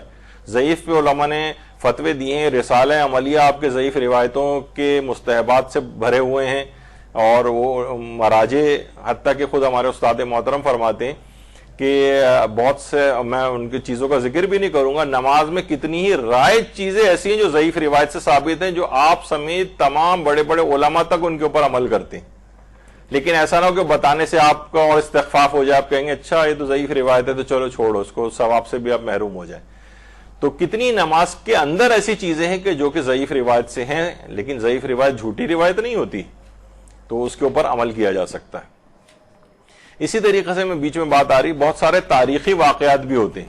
تاریخی واقعات کے لیے بھی واجب و حرام کی جو روایتیں ہوتی ہیں, عقائد کی جو روایتیں ہوتی ہیں, ان کا صحیح السند ہونا ضروری ہے. وہ ہم ضعیف روایت پہ نہیں بنا سکتے کہ یہ حرام ہے فلاں چیز کیونکہ ضعیف روایت میں آئی ہے, نہیں. یا کوئی چیز واجب ہے بلکہ مستحبات اور مکروہات کے اندر بھی مستند روایت کو آغا سیستانی آیت اللہ خوئی وغیرہ اس میں ذرا سختی کے قائل ہیں, جب بھی وہ رجائے مطلوبیات یا احتیاط مستحب وغیرہ کی چیزیں کی اصطلاحات بہت آتی ہیں. جہاں بھی سمجھ جائیں, جہاں مجتہد کہہ رہا ہے احتیاط مستحب ہے یا اس کام کو رجائے مطلوبیت کی نیت سے کیا جائے, اس کا مطلب ہے کہ اس سلسلے میں مستند اور معتبر روایت موجود نہیں. روایت موجود ہے لیکن اتنا ثابت نہیں ہے کہ اس پہ فتویٰ دیا جا سکے مستحب ہونے کا. خیر, اب آگے بڑھتے ہیں. کیا واجب نماز میں, یہ بھی اس سے ریلیٹڈ ہی ہے نماز زیارت, ابھی میں آپ کی طرف ہم جائیں گے, پہلے اس کا ایک بیس بنا لیں کہ کیا واجب نماز میں کسی اور کی نیابت کی جا سکتی ہے؟ واجب نماز میں بھائی کوئی زندہ آدمی ہے, حتیٰ کہ خواہ وہ مجبوری کیوں نہ ہو گیا ہو, بھائی اب تو یہ بیچارہ کوما میں ہے, ڈاکٹر نے بھی کہہ دیا کوما سے کبھی باہر نہیں آئے گا. بہت سے لوگ ابھی حال ہی میں جب سے کووڈ وغیرہ پھیلا ہے تو وینٹیلیٹر پہ لوگ ہوتے ہیں, کتنے سوالات آتے ہیں کہ ان کی نمازیں خوب قضا ہو رہی ہیں تو کیا اب تو یہ واپس آنا بھی ان کا مشکل ہے, اور اسی میں ڈاکٹروں نے کہا کہ نکال لیا جائے گا کبھی بھی, تو یہ جو نمازیں ان کی قضا ہو رہی ہیں تو کیا ان کی ابھی نمازیں پڑھوا دیں؟ تو کوئی بھی شخص جو کہ زندہ ہو, چاہے وہ عاجز ہی کیوں نہ ہو اپنی نماز پڑھنے سے, اس کی نیابت میں کوئی واجب نماز نہیں پڑھی جا سکتی. واجب روزہ نہیں رکھا جا سکتا. ابا آپ کبھی مثلا رکھ ہی نہیں سکتے روزے, بیماریاں بھی اس قدر ہیں, ضعیف العمری بھی اس قدر زیادہ ہے, اب امکان بھی نہیں ہے کہ کبھی روزہ رکھنے قابل ہوں, تب بھی اپنی زندگی میں وہ پیسے دے کر اجارے پہ یا ویسے ہی مفت کسی سے روزہ نہیں رکھوایا جا سکتا. صرف ایک عبادت ایسی ہے, اور وہ ہے اگر کوئی شخص واقعتاً اب حج کرنے سے معذور ہو جائے, اب یہ حج کر ہی نہیں سکتا, اب یہ بالکل فالج ہو گیا اس کو, اور اس کے اوپر حج بھی واجب تھا پہلے سے, یہ نہیں کہ فالج ہونے کے بعد اس کے اوپر حج واجب ہوا ہے, نہیں, پہلے سے حج واجب تھا, جانا تھا اس کو, لیکن پھر اس کے بعد یہ ایسا بیمار پڑا کہ اب نہیں جا سکتا, لیکن حج پہلے واجب ہو چکا تھا. تو اب یہ کیا ہے کہ اب یہ زندہ ہے لیکن یہ کسی کو نائب بنا کر حج پہ بھیج سکتا ہے. تو حج واجب ذرا اس میں ایک ایکسیپشن ہے, لیکن اس میں وہ والا چیز نہیں کہ کسی کو اگر نائب بنا کے بھیج رہا ہے تو وہ ہمارے عام طور پہ ہوتا ہے کہ وہ بٹن خالہ جو ہیں وہ کافی بیچاری وہ ہو گئی ہیں اور غریب بھی ہیں اور یہ جا بھی نہیں سکتی ہیں حج پہ, تو چلو ابا کا حج ان سے کروا دیا جائے. نہیں, اس قسم کا نہیں, یعنی جس کسی کو بھی بھیجا جائے تو کم سے کم یعنی مسائل فقہ کے اعتبار سے اور حج کے اور نیابت کے احکام سے بھی وہ واقف ہو, وضو غسل وغیرہ اس کا صحیح ہو, نمازیں صحیح ہوں. ایسے ہم نے نیابت پہ حج کرنے والے افراد دیکھیں گے, ان کے تو نیابت تو چھوڑیے, وہ اپنی ہی نمازیں ان کی ساری غلط ہیں, اپنے وضو سارے غلط ہیں ان کے, اور وہ کسی اور کے نیابت لے کے وہاں پر آئے ہوئے ہیں. تو بہرحال کسی اس کے لحاظ سے بھیجنا چاہیے. اور بعض اوقات تو حج کے اندر اس قسم کی چیزیں بھی آ جاتی ہیں کہ 2-3 مراجع تقلید کی تقلید کا بھی خیال کرنا ہوتا ہے. مثلا ہم جو حج پہ نیابت پہ آیا ہوا ہے وہ کسی اور مجتہد کی تقلید میں ہے, جس نے بھیجا ہے وہ کسی اور کی تقلید میں ہے, اور مرحوم کسی اور کی تقلید میں تھے, یا جو مرحوم کسی کی تقلید ہی نہیں کرتے تھے. تو بعض اوقات دو اس طرح سے عمل کرنا ہوتا ہے کسی بھی مرجع کی خلاف ورزی نہ ہو کچھ مسائل کے اندر, یعنی اس طرح کی صورتحال بھی ہو جاتی ہے. تو جو نائب ہے وہ اتنے سارے لوگوں کے مسائل سے بھی واقف ہونا چاہیے. تو تفصیلات اس کی اپنی جگہ کے اوپر آتی ہیں بہرحال. تو زندہ کی طرف سے واجب حج میں نیابت ہو سکتی ہے. اچھا کیا مستحب نماز میں کسی مردہ کی نیابت میں پڑھی جا سکتی ہے؟ جواب ہے کہ جی ہاں، مستحب نماز مردہ کی نیابت میں پڑھی جا سکتی. تو مثلا اگر کوئی شخص زیارت اپنے مرحوم والدین کی طرف سے کر رہا ہے یا مرحوم رشتہ داروں کی طرف سے کر رہا ہے اور ان کی نیابت میں زیارت اس نے پڑھی ہے، تو اس کی نماز زیارت کی نیابت بھی ہو سکتی. یعنی مستحب نماز میں کسی مردہ کی نیابت میں بھی پڑھی جا سکتی ہے، تو نماز زیارت بھی پڑھی جا سکتی. یعنی انسان پہلے سے نیت کر لے کہ میں یہ جو نماز ہے یہ میں فلاں فلاں کی نیابت کے اندر پڑھ رہا ہوں. جی جی بالکل، ابھی میں اسی پہ آ رہا ہوں.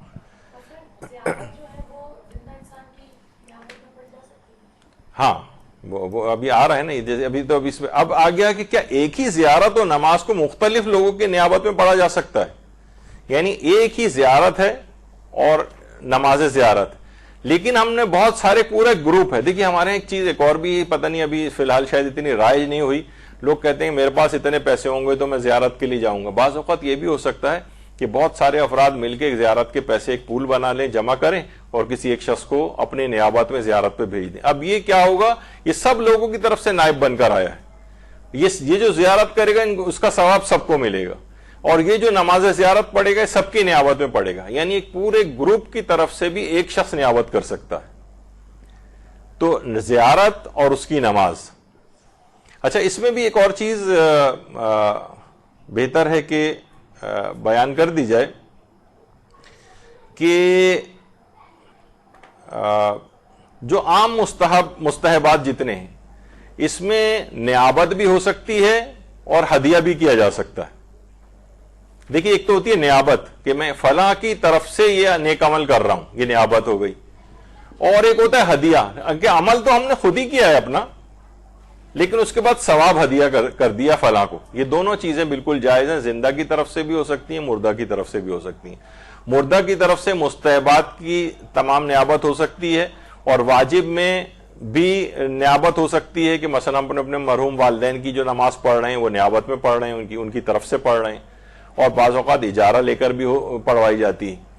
تو مستحبات کے اندر یہ ہے کہ تمام مستحبات کی نیابت، جیسے کہ حج، مستحب حج ہے، مستحب عمرہ ہے، زیارات ہیں، یہ بھی اس طرح سے ہو سکتی ہیں. اچھا مستحب حج اور مستحب عمرہ یہ ان افراد کی زندہ کی طرف، مردہ کی طرف سے تو سبھی اجازت دیتے ہیں. آیت اللہ سیستانی فرماتے ہیں وہ افراد کے جو مکے میں رہائش پذیر نہیں ہیں ان کی طرف سے مستحب عمرہ بھی ہو سکتا ہے اور مستحب حج بھی کیا جا سکتا ہے.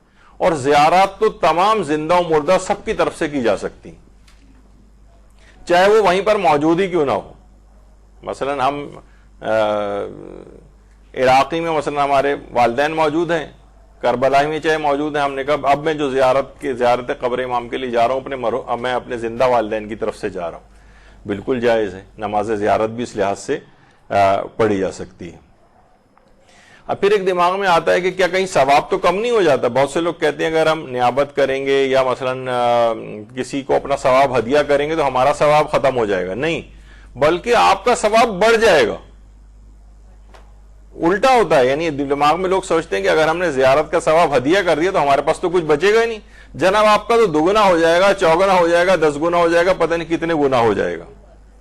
تو لوگ جو ہیں عام طور پر یہ غلط انہوں نے کانسیپٹ بٹھایا ہوا ہے، اور بہت سارے لوگوں کا ہے. اگر کبھی آپ کسی سے پوچھیں تو لوگ اپنے ثواب کے اپنے حتیٰ کہ ابھی وہ ہمارا موضوع نہیں ہے، لیکن واجبات کا ثواب بھی ہدیہ کیا جا سکتا ہے. تو اللہ سیستانی فرماتے اپنے تمام واجبات کا ثواب ہدیہ کر سکتے ہیں. یہ جو میں نے واجب نماز پڑھی اس کا ثواب میرے والد کو پہنچے، یہ میرے جو میں نے فلاں روزہ رکھے ہیں ماہ رمضان کے اس کا ثواب، یہ جو میں حج واجب کر کے آیا ہوں اس کا ثواب فلاں کو پہنچے. زندہ و مردہ سب کو ہدیہ کیا جا سکتا ہے. تو اسی طریقے سے نماز زیارت کا بھی نیابت بھی ہو سکتی ہے اور ہدیہ بھی ہو سکتا ہے. پھر یہ بھی آ گیا کہ نہیں ثواب کم نہیں ہو جائے گا، ثواب بڑھ جائے گا. اچھا مستحب کاموں میں دیکھیے نیابت کا فقہی حکم بھی موجود ہے. مستحب کاموں میں نیابت بالکل ہو سکتی ہے. مستحب تمام کاموں میں نیابت ہو سکتی ہے. اچھا نیابت جہاں پر بھی جائز ہوتی ہے وہاں ہر قسم کی نیابت جائز ہوتی. یہ کیسے بیچ میں آ گیا, بعض اوقات مشکل چیزیں بھی آ جانی چاہیے. مثلا ایک ہوتے ہی نیابت تبرعی, مفت نیابت, یعنی ہم نماز پڑھ رہے ہیں کسی کی, مثلا خالہ کا انتقال ہو گیا, اب آپ چاہ رہے ہیں کہ میں ان کی نمازیں پڑھوں, قضا نمازیں. اب آپ ظاہر ہے آپ نے کوئی پیسے نہیں لیے ہوئے ان سے, بالکل ایک اس طور پہ پڑھ رہی ہیں محبت میں ان کی. اس کو کہتے ہیں تبرعاً, مفت, یعنی اس میں آپ نے کوئی وہ ڈیلنگ نہیں کی ہے کسی سے. یہ بھی نیابت ہے, یہ تبرعی نیابت کہلاتی.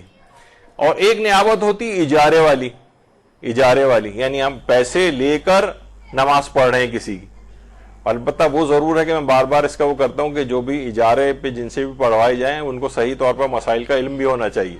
بہت سے ایسے ہیں کہ مثلا اجارہ لے لیا ہے, یعنی آپ نے ان سے طے کر لیا بھائی ہمارے فلاں رشتہ دار کی نمازیں پڑھنی ہیں آپ نے, اور انہوں نے کوئی چیز طے نہیں کی ہے, تو وہ کیا کرتے ہیں کہ بس نمازیں بس واجبات پڑھ رہے ہوتے ہیں. اگر کوئی چیز طے نہ کی جائے تو جتنے مستحبات رائج ہیں عام طور پہ جو پڑھے جاتے ہیں وہ سب ان کو اپنی نمازوں میں پڑھنا پڑیں گے جس نے اجارہ لیا ہے. یعنی اذان و اقامت بھی دینے پڑ سکتی ہے اس کو, جتنے مستحبات اور ہیں. تو عام طور پر جو اجارہ لے رہا ہے اور اگر اسے فاسٹ نمازیں پڑھنی ہیں مثلا, تو وہ پھر جس سے اجارہ لیا اس سے طے کرے کہ بھائی میں صرف واجبات پہ اکتفا کروں گا, مستحبات نہیں پڑھوں گا. اگر اس نے طے نہیں کیا تو اس کو پڑھنے پڑیں گے, ورنہ پیسے حلال نہیں ہوں گے اس کے جو اس نے لیے ہیں. تو اجارے کے بہت سارے فقہی احکام ہیں, جو بھی ہو وہ عام طور پر بہت سارے افراد آتے ہیں کہ ہم اجارے پر نمازیں پڑھتے ہیں. جب ان کی چیکنگ کی گئی تو پتہ چلا ان کو نماز کی جو واجب سورے جو پڑھے جاتے ہیں ان کی قرات تک ٹھیک نہیں نکلی ان کی, جبکہ وہ کہیں سے لکھوا کے بھی لے کے آ گئے تھے کہ جناب یہ ہم صحیح نمازیں پڑھتے ہیں. تو یہ بھی ایک نیابت ہوتی ہے, لیکن اجارے والی نیابت کہلاتی ہے. ایک جو ہے وہ ہوتی ہے جعالہ, لیکن اب میں اتنی زیادہ اس کے اندر اگر تفصیل میں گیا تو پھر اور مسائل ہو جائیں گے. بہرحال اس کو بھی چھوڑیں, اتنا وقت اتنا نہیں رہا ہے. چلیں یہ چیز البتہ بیان کی جا سکتی, کبھی کبھار ضمن عقد کے طور پر بھی شرط کی جا سکتی. مثلا بہت سے کہ شادیوں کے سلسلے میں ہوتا ہے کہ ٹھیک ہے وہ عام طور پر شرط رکھوا دیتے ہیں کہ یہ مجھ کو تمام 14 معصومین کی زیارت مثلا شوہر کروائے گا. تو اس طرح کی بہت ساری, ابھی خیر اس کی تفصیل میں نہیں جاتے ورنہ فقہی احکام کافی الگ ہو جائیں گے. تو وہ جو شخص بھی نائب بن رہا ہوتا ہے یعنی عمل کے لیے, اس کو تو نائب کہتے ہیں, اور وہ عمل جو ہے وہ نیابت کہلا رہا ہوتا ہے کہ جو کہ آپ کیا جا رہا ہے, اور جس نے نیابت دی ہوتی ہے اسے منوبن کہتے ہیں. یہ انہو جسے پڑھا جاتا ہے عام طور پر منوبن. تو بہرحال یہ کہ یعنی یہ وہ شخص ہوتا ہے کہ جس نے نیابت دی ہے. اچھا بعض اوقات حج اور عمرے کے لیے بھی جو لوگ نیابت کے اوپر جا رہے ہوتے ہیں ان کو ایک مشورہ یہ ہے, اور فقہی حکم بھی بن جاتا ہے کہ وہ اپنے منوبن سے پہلے سے اس بات کی بھی اجازت لے لیں کہ اگر یہ جو نائب بن کر جا رہا ہے یہ اگر کوئی وہاں اعمال بجا لانے سے قاصر ہو گیا, ایکسیڈنٹ ہو گیا, پاؤں میں موچ آ گئی, ٹانگ ٹوٹ گئی, بیمار پڑ گیا, ہاسپٹلائز ہو گیا, اور یہ نیابت انجام نہیں دے سکا, تو یہ وہاں پر اس کی طرف سے اجازت یافتہ ہو کر کوئی اور نائب مقرر کر سکتا ہے. یعنی یہ پہلے سے اجازت لے کر جائے. تو دیکھیے آپ نے کہ نائب بننے کے لیے کتنی چیزوں کو دیکھنا پڑتا ہے کہ بعض اوقات بالکل عین ممکن ہے کہ وہاں کسی حادثے کا انسان شکار ہو جاتا ہے. کتنے لوگوں کو ہم نے دیکھا ہے کہ ٹانگ ٹوٹ گئی, یہ ہو گیا, وہ ہو گیا, بہت سارے ہاسپٹلائز ہو گئے اور بجا لانے سے قاصر ہو گئے. اب تو یہ تو آیا بھی پیسے لے کر ہے اور یہ اجارہ کے اوپر آیا ہے اور دوسرے کسی اور کا حج کر رہا ہے. اب یہ وہیں سے ہی خود ہی نائب بنا دے تو اس بات کے لیے تو مقرر نہیں تھا. تو یہیں سے ہی اجازت لے کے جائے کہ اگر کبھی ایسا ہو گیا تو میں نائب کسی اور کو بنا دوں گا. خیر, کیا نیابت کرتے وقت لوگ, اب ہم نماز زیارت پڑھ رہے ہیں یا کوئی بھی نماز پڑھ رہے ہیں, تو نیابت کرتے وقت کیا منوبنوں کا نام لینا ضروری ہے کہ یہ میں فلاں صاحب, لوگ کہتے ہیں کہ اکثر لوگ کہتے ہیں کہ جو آپ دے رہے ہیں آپ پورا نام ہمیں لکھوائیں کہ کون مرحوم ہے وہ اور ان کے والد کا نام مثلا کیا تھا. یہ اچھی چیز ہے, لیکن یہ کہ بہرحال یہ واجب نہیں. بس دماغ میں ہے کہ جس نے مجھے یہ پیسے دیے, جس کی طرف سے میں اجیر مقرر ہوا ہوں یا جس کی طرف سے میں نائب بن رہا ہوں, میں اس کی طرف سے اس عمل کو انجام دے رہا ہوں, یہ کافی ہے. نام لینا زبان سے یا دل میں قصد کرنا یا جاننا یہ کوئی ضروری نہیں. حتیٰ لوگ کیسے کہتے ہیں کہ جناب یہ سورہ فاتحہ وغیرہ جو مرحوم کے لیے پڑھی جاتی ہے تو مرحوم کا نام بتائیے. وہ سوچتے ہیں اگر نام نہیں بتائیں گے, صرف ہمیں یہ تو پتا ہے کہ یہ جو فلاں صاحب کہہ رہے ہیں ان کے اپنے والد کا انتقال ہوا, انہوں نے ہم سے ریکویسٹ کی سورہ فاتحہ پڑھنے کی, تو اس میں نام کی بھی اہمیت نہیں, بس دماغ میں اجمالاً کافی ہے کہ ان کے والد یا فلاں کے چچا یا ہمارے پردادا مثلا, چاہے ان کا نام بھی ہمیں پتہ نہ ہو, اتنا کافی ہے, ان تک ثواب پہنچ جائے گا. البتہ کہا جاتا ہے, علماء یہ کہتے ہیں کہ صرف والدین کی حد تک نام لینا یہ اس کو شمار کیا گیا ہے. یعنی انسان اگر اپنے والد کی, یہ بھی کہہ سکتا ہے اس کا ثواب میرے والد کو پہنچے, لیکن آپ اس میں کہنا بہتر ہے کہ آپ ان کا نام لیں. والدین کی حد تک ہے یہ چیز خالی, لیکن اور جو رشتہ دار یا جو اور افراد ہیں اس میں نام لینا ضروری نہیں. اسی طریقے سے اگر ہم زیارت یا نماز زیارت پڑھ رہے ہیں تو جس نے ہمیں نائب بنا کر بھیجا اس میں نام لینا ضروری نہیں ہے اس کا. اچھا, زیارت کے لیے نائب بنانے کے بجائے کیا یعنی کیا چیز بہتر ہے, ہم نائب بنا کے بھیج دیں خود جائیں؟ آیت اللہ شیخ جعفر شستری خصائص حسینیہ میں فرماتے ہیں کہ راوی نقل کرتا ہے کہ میں نے امام جعفر صادق علیہ السلام سے پوچھا, اللہم صلی علی محمد وعلی محمد, کہ اگر ان میں سے کوئی کسی شخص کو زیارت کے لیے بھیجے تو کیا اس کا اجر پائے گا؟ آپ نے فرمایا ہاں اجر پائے گا, لیکن اگر وہ بذات خود زیارت کے لیے جائے تو زیادہ بہتر ہے اور خدا کے نزدیک اس کا ثواب زیادہ ہے. بہت سے لوگ کہتے ہیں ہمارے پاس اتنا ٹائم نہیں ہے, بہت کاروباری مصروفیات ہیں یا اور مصروفیات ہیں, تو چلو ہم نائب بنا کے بھیج رہے ہیں. وہ نائب بنا کے بھیج سکتے ہیں, ثواب بھی ملے گا, لیکن زیادہ ثواب خود جانے میں ہے. خود امام نے فرمایا کہ بہتر یہ ہے کہ خود جائے, اللہ کے نزدیک اس کا ثواب بھی زیادہ ہے. کیا زیارت عاشورہ کو قسطوں میں پڑھا جا سکتا ہے؟ قسطوں میں, قسط وار, یعنی مثلا یہ کہ ہمیں ایک ساتھ زیارت عاشورہ پڑھنے میں بہت ٹائم لگ رہا ہے, ہمارے پاس اتنا وقت نہیں ہے, تو کچھ حصہ ہم اس کا ابھی پڑھ لیں, پھر وقفہ دے دیں 1 آدھ گھنٹے کا, پھر پڑھ لیں, اور پھر اس کے بعد اس طرح سے. تو اس کا جواب ہے کہ جی ہاں, زیارت عاشورہ کو قسطوں کے اندر کوئی یہ حکم نہیں کہ ایک ہی نشست میں اس کو پڑھا جائے. جیسے کہ بعض اوقات ہماری پوسٹ آتی ہیں کہ جناب 100 مرتبہ آیت الکرسی پڑھی جائے, تو لوگ عام طور پر سوال پوچھتے ہیں کہ کیا 100 کو ایک ہی نشست میں پڑھیں؟ نہیں, ایک نشست میں پڑھنا ضروری نہیں, متعدد نشستوں میں پڑھ سکتے ہیں. البتہ یہ بھی نہ ہو کہ ایک لائن آج پڑھ رہے ہیں, ایک لائن پرسوں پڑھ رہے ہیں, پھر ترسوں پڑھ رہے ہیں, یہ تو ایک عجیب مذاق ہو جائے گا. بہرحال یہ کہ اس کے معنی ہے کہ تھوڑا ایک مناسب وقفے اگر دیے جائیں, بیچ میں کوئی کام پڑ جائے تو آپ وہاں پر روک دیں, پھر کنٹینیو کر لیں اس کام کو, کرنے کے بعد زیارت عاشورہ کو پھر پڑھنا شروع کر دیں. قسطوں میں بھی پڑھ سکتے ہیں سب, جی ان کی سب کے لیے ایک نشست میں پڑھنا ضروری نہیں ہے. اچھا, پھر ایک اور چیز آتی ہے کہ زیارت عاشورہ کے عمل کے لیے 40 کا عدد کیا مکمل کرنا ضروری ہے؟ یہ بھی عام طور پر لوگ اس میں پوچھتے ہیں. تو اس میں یہ بات یاد رکھ لیں کہ بہرحال 40 کا عدد الگ سے کوئی روایت میں تو نہیں آیا ہے کہ زیارت عاشورہ کو 40 کا عدد اس کا جو ہے مکمل کیا جائے, لیکن ابھی تفصیل بتاتے ہیں. تو بہرحال 40 کا عدد الگ سے روایتوں میں نہیں. اچھا, کیا یہ کر سکتے ہیں کہ لیکن مجرب تو ہے, تجربہ شدہ ہے کہ بہت زیادہ فائدے ہوتے ہیں 40 زیارت عاشورہ کے, تو کیا یہ 40 زیارت عاشورہ کو 40 دنوں کے بجائے ہم یہ کر سکتے ہیں کم دنوں میں 40 کا عدد پورا کر لیں؟ روزانہ 10 زیارت عاشورہ پڑھیں, 4 دن میں ختم کر لیں, یا 4 زیارت عاشورہ روز پڑھیں, 10 دن میں مکمل کر لیں, تو 40 کا عدد تو ہو گیا. یا یہ کہ یہی ضروری ہے کہ ہر روز الگ الگ کرتے ہوئے 40 دن مکمل کریں؟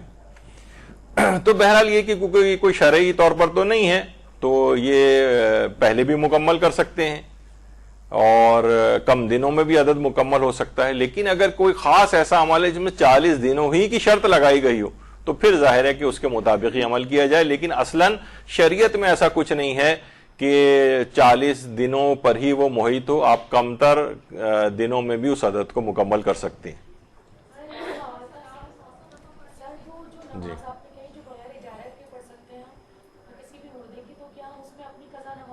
نہیں, وہ صرف مردے کی شمار ہوگی, اپنی قضا نماز کی نیت نہیں ہو سکتی. جی جی,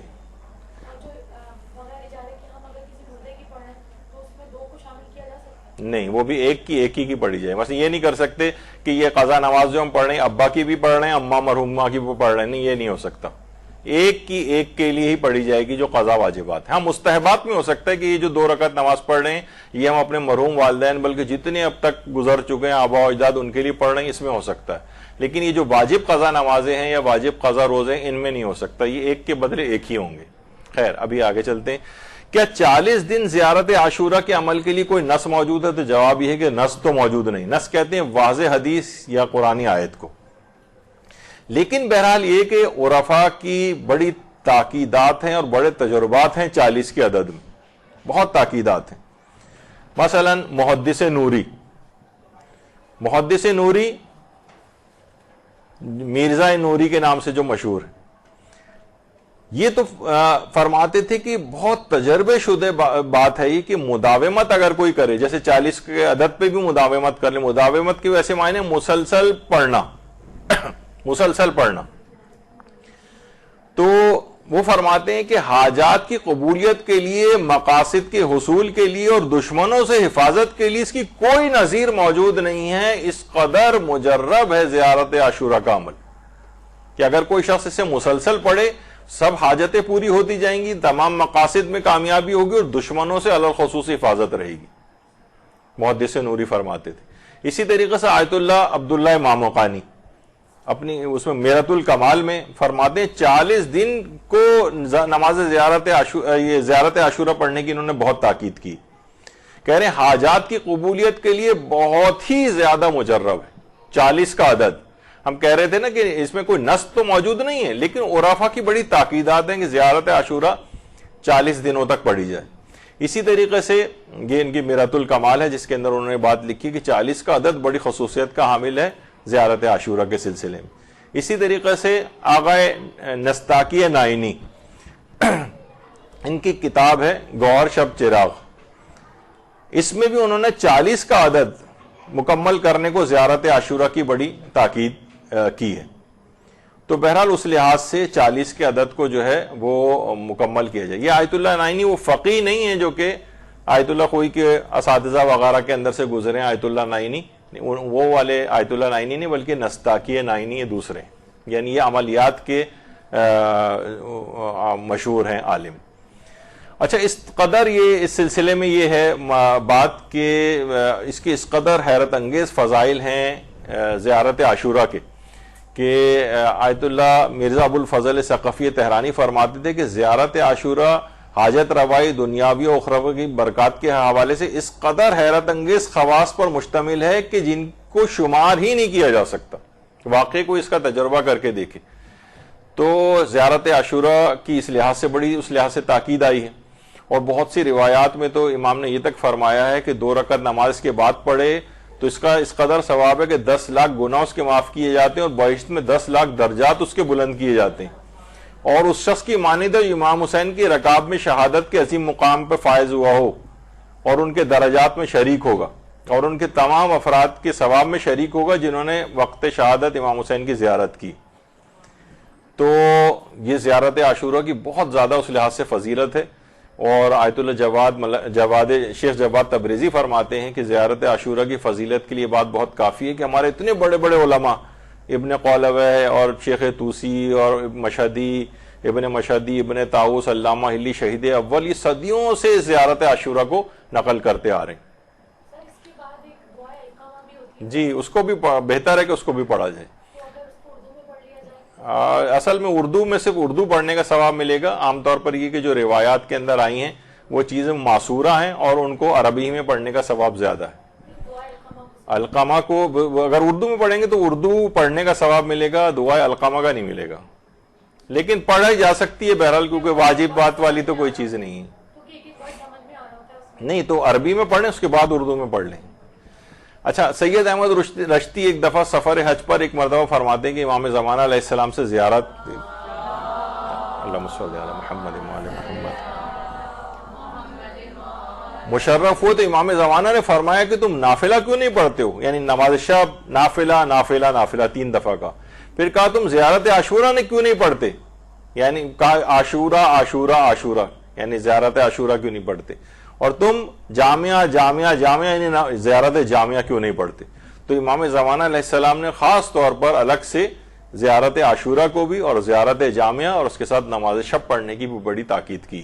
تو زیارت عاشورہ لوگ اس لحاظ سے ضرور پڑھی جائے. اور آیت اللہ شبیری زنجانی فرماتے ہیں کہ زیارت عاشورہ جو ہے وہ فرماتے ہیں کہ اس پہ تک ہمارے علماء امامیہ کا اجماع ہے اس کی سند پہ کہ سب کے سب اصل زیارت عاشورہ کو قطعی اور مسلم سمجھتے ہیں.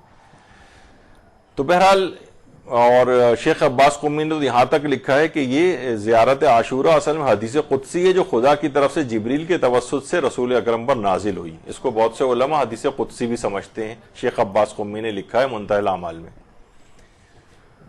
اچھا، ہر مرتبہ ایک سوال یہ پوچھا جاتا ہے کیا ہر مرتبہ زیارت عاشورہ میں 100 لعن اور 100 سلام پڑھنا ضروری ہے؟ تو بہت مشکل ہو جاتا ہے ہمارے لیے. تو دیکھیے اس میں 2 یا 3 لائنوں کی عبارت 100 مرتبہ پڑھنا مشکل ہے. تو بہت سے لوگ ایک دفعہ پڑھ لیتے ہیں یا 10 مرتبہ پڑھ لیتے ہیں. تو حوزہ علمیہ کے ایک استاد ہیں، استاد احمد عابدی، انہوں نے اس میں بات بتائی ہے کہ ضروری نہیں کہ 100 دفعہ ان جملوں کو پڑھا جائے، بلکہ اللہم العنہم جمیعا 100 بار پڑھ لے. طویل لعن پڑھنے کے بجائے بس صرف یہ کہ 100 مرتبہ یہ پڑھ لے اللہم العنہم جمیعا. اور بہرحال اتنا وقت کسی کے پاس نہیں ہے تو چلے 10 مرتبہ ہی پڑھ لے یعنی اس کے طور پر. اور طویل اگر سلام نہیں پڑھ سک رہا ہے تو کم سے کم اتنا ضرور پڑھے السلام علی الحسین وعلی علی ابن الحسین وعلی اولاد الحسین وعلی اصحاب الحسین، یہ 100 دفعہ پڑھے. تو اس طرح سے اختصار اس میں ہو سکتا ہے. لیکن اگر کوئی بالکل ہی پڑھنے سے عاجز ہو واقعتاً تو ٹھیک ہے، پھر وہ 10 دفعہ یا 1 دفعہ بھی اکتفا کر سکتا ہے. مجبوری میں تو پھر آپ کو پتہ ہے کہ کوئی واجبات والا مسئلہ تو یہ ہے نہیں. البتہ یہ ضرور ہے کہ اکثر لوگ وہاں جا کر بھی یعنی کربلا میں جا کر بھی یہ سوال کرتے ہیں. تو ایک دفعہ علامہ طالب جوہری مرحوم قبلہ ان کے فرزند ارجمند امجد جوہری صاحب وہاں پر نجف اشرف میں ایک دفعہ خطاب کر رہے تھے. تو بعد میں لوگوں نے ان سے یہی سوال کیے کہ یہاں 100 لعن 100 سلام پڑھنا ضروری ہے. تو انہوں نے بڑا اچھا جملہ کہا کہ یہاں آ کر بھی آپ 100 لعن اور 100 سلام نہیں پڑھیں گے تو پھر اور کہاں پڑھیں گے؟ تو آدمی بعض اوقات ہر وقت اختصار کے چکر میں رہتا ہے تو بڑا مسئلہ ہو جاتا ہے. اچھا، اس میں لعن جو آئی ہے بہت سے لوگ کہتے ہیں کہ یہ بھی بڑا ایک بحث ہے کہ یہ جو اس میں لعن آئی ہے یہ پڑھنی چاہیے یا نہیں پڑھنی چاہیے. بہرحال جو دشمنان اہل بیت ہیں ان پر جو لعن ہے یہ آیت اللہ سیستانی نے اپنے فتوے میں مستحب قرار دی ہے. خالی اس زیارت میں نہیں، ویسے ہی دشمنان اہل بیت پر لعن کرنا یہ مستحب ہے. اور بلکہ ان سے ایک سوال پوچھا گیا ہے کہ افضل کیا چیز ہے، محمد و آل محمد علیہ السلام پہ درود پڑھنا زیادہ افضل ہے یا دشمنان اہل بیت پر لعن کرنا زیادہ افضل ہے؟ تو انہوں نے فرمایا کہ بہتر یہی ہے، افضل یہی ہے کہ دونوں لعن اور صلوات کو جمع کریں اور اس طرح سے پڑھیں اللہم صلی علی محمد وآل محمد والعنہم والعن آداءہم. یعنی اس طرح سے اگر پڑھیں تو آپ نے دونوں کو جمع کر لیا. اور پھر اس کے بعد حدیث امام صادق بھی لکھی ہے کہ امام مسجد میں داخل ہوئے، دیکھا کہ وہاں 2 گروہ بیٹھے ہوئے ہیں، ایک درود بھیج رہا ہے محمد و آل محمد پر اور دوسرے لوگ لعن کر رہے ہیں دشمنان اہل بیت پر. تو امام علیہ السلام نے دوسرے گروہ میں ان کے پاس جا کر بیٹھ گئے. یہ حدیث لکھی ہے باقاعدہ اپنے فتوے میں. تو بہرحال اس لحاظ سے لیکن یہ کہ دونوں چیزوں کو بہتر جمع کیا جائے. اس میں یہ کوئی آپس میں تقابل کرنا ضروری نہیں ہے کہ لعن افضل ہے کہ سلام افضل ہے. بہرحال آیت اللہ بہجت وغیرہ وہ لعن کو افضل سمجھتے تھے. کچھ اور علماء کا بھی یہ نظریہ ہے. کچھ علماء کہتے ہیں نہیں درود افضل ہے. اور آیت اللہ سیستانی فرماتے ہیں کہ جمع کریں تو اور زیادہ بہتر ہے کہ دونوں چیزوں کو آپس میں جمع کر لیا جائے تاکہ دونوں حدیثوں پر عمل ہو جائے. اللہم صلی علی محمد وآل محمد.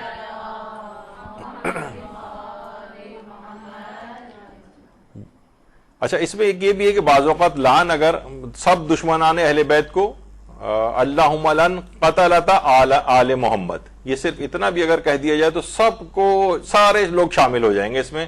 ورنہ الگ الگ مشخص کر کے آپ کو لعن بھیجنے کی ضرورت نہیں ہوگی. اللہم لن قتلت آل محمد. اچھا، 100 لعن اور 100 سلام آیت اللہ بہجت تو یہ فرماتے تھے کہ یعنی بلکہ علماء نے ان کی سیرت کے متعلق فرمائی ہے یہ بات کہ ان کی خصوصیت یہ تھی کہ وہ کئی بار ایک ہی دن میں 100 لعن اور 100 سلام کے ساتھ زیارت عاشورہ پڑھتے تھے. آیت اللہ بہجت کی سیرت یہ تھی. زیارت عاشورہ کا سجدہ اسی طریقے سے عام طور پہ جس طریقے سے سجدہ کیا جاتا ہے ویسے سجدہ کر لیں، اور اگر کوئی ایسی جگہ ہو کہ آپ کے لیے ممکن نہ ہو تو آیت اللہ سیستانی وغیرہ جیسے کہ خود اس سلسلے میں بھی قائل ہیں کہ جیسے تلاوت قرآن کا واجب سجدہ ہوتا ہے، وہ کہتے ہیں فقط پیشانی بھی اگر کسی ایسی چیز پر لگا دی جائے کہ جس پہ سجدہ کرنا صحیح ہو تو وہ بھی جائز ہے۔ مثلا ہاتھ میں اگر کسی کا قرآن ہے اور اس وقت زمین پہ سجدہ نہیں کر سکتے ہیں، سجدہ کا اویلیبل نہیں ہے، تو قرآن کے حاشیہ جو ہے جس پہ کچھ عام طور پہ لکھا ہوا نہیں ہوتا ہے، آپ اس کے اوپر اپنی پیشانی ٹکا دیں۔ بعض علماء کہتے ہیں کہ ساتوں اعضاء ہی لگائیں قرآن کے واجب سجدے کی ادائیگی کے لیے، لیکن آغا سیستانی کہتے ہیں فقط واجب فقط اتنا ہے کہ پیشانی لگا لیں۔ تو زیارت عاشورہ کا سجدہ بھی اسی طرح سے کیا جا سکتا ہے، اور یہ بھی آیت اللہ سیستانی نے جیسے بھی فرمایا اس کے اندر کہ زیارت عاشورہ کا سجدہ بھی عورت اپنے مخصوص ایام میں بھی کر سکتی ہے، جیسے ابھی اس سے پہلے گزرا تھا۔ یہ تو بھی آ گیا تھا اس سے پہلے کہ بہت زیادہ اس کا ثواب ہے۔ اچھا، پچھلی مرتبہ ایک چیز البتہ رہ گئی تھی، جلدی جلدی اس کو ختم کریں، تھوڑا سا پھر وقفہ آپ کو دے دیں گے، اور آج سما خراشی کے لیے ایک دوسرا اسی کیونکہ کنٹینیو مسئلہ آج زیارات کے تاکہ سارے حل ہو جائیں، تو میرے ہی ذمہ داری ہے کہ اگلا والا 10 منٹ کے بعد آپ کا ایک لیکچر جو ہوگا وہ میرے ہی ذمہ ہے۔ تو بہرحال تو اس میں ایک چیز پچھلی دفعہ 40 والے لیکچر میں ایک بات رہ گئی تھی کہ کچھ لوگ ایسے فلائٹ شیڈیول ہوتا ہے کہ وہ 40 سے پہلے پہنچتے ہیں، یعنی ظاہر ہے سب کا اسی وقت آنا ممکن نہیں ہوتا، تو کچھ کی فلائٹ ایسی ہوتی ہے 40 سے پہلے آئے واپس چلے گئے، ہے 40 ہی کے ایام لیکن 40 کے دن وہاں پر نہیں آ پاتے ہیں، یا بعد میں پہنچے کچھ دن بعد، تو کیا ان کے لیے وہی ثواب لکھا جائے گا جو 40 کے دن زیارت کا ہے؟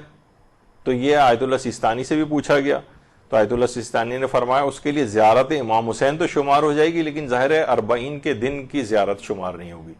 ٹھیک ہے، یہ بیچارہ مجبور ہے، وہاں تو ثواب کی کمی ہے ہی نہیں ان کی بارگاہ میں، انشاءاللہ امید ہے کہ ثواب ہی ثواب، بلکہ جتنا افسوس کریں گے اتنا ثواب بڑھ جائے گا۔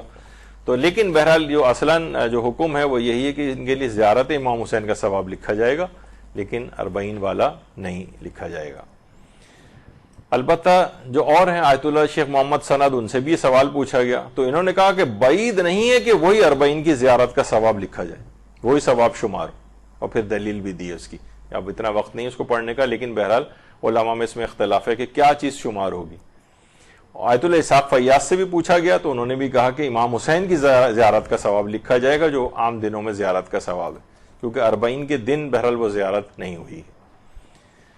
اور آیت اللہ سعید الحکیم جن کا کچھ ہی عرصے پہلے انتقال ہوا ہے، وہ بھی یہ فرماتے تھے کہ زیارت 40 کا ثواب جو ہے وہ زیارت 40 والے روز ہی ملے گا،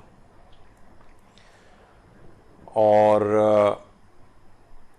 نہیں بلکہ ان کا جواب پڑھ دیتا ہوں۔ خاص 40 کی زیارت کا عنوان 40 کے دن زیارت سے ہی متحقق ہوگا، لیکن وہ عظیم ثواب جو زیارت کا امام حسین کی زیارت میں بیان ہوا ہے کہ جو مشقت اور صعوبتوں کو برداشت کر کے امام حسین کی زیارت کی جائے، روایت میں کہ اعمال میں سب سے افضل عمل وہ ہے جو زیادہ مشقت سے انجام دیا جائے، خاص طور پر 40 کے ایام میں وہاں پر ظاہر اتنا ازدحام ہوتا ہے اور ایک مشقت ہوتی ہے، تو وہ عام دنوں میں جس میں وہ مشقت نہیں ہے اس میں وہ کیسے ثواب مل سکتا ہے؟ یعنی 40 کی زیارت کا ثواب اسی وقت متحقق ہوگا جب وہ زیارت 40 کے دن کی جائے۔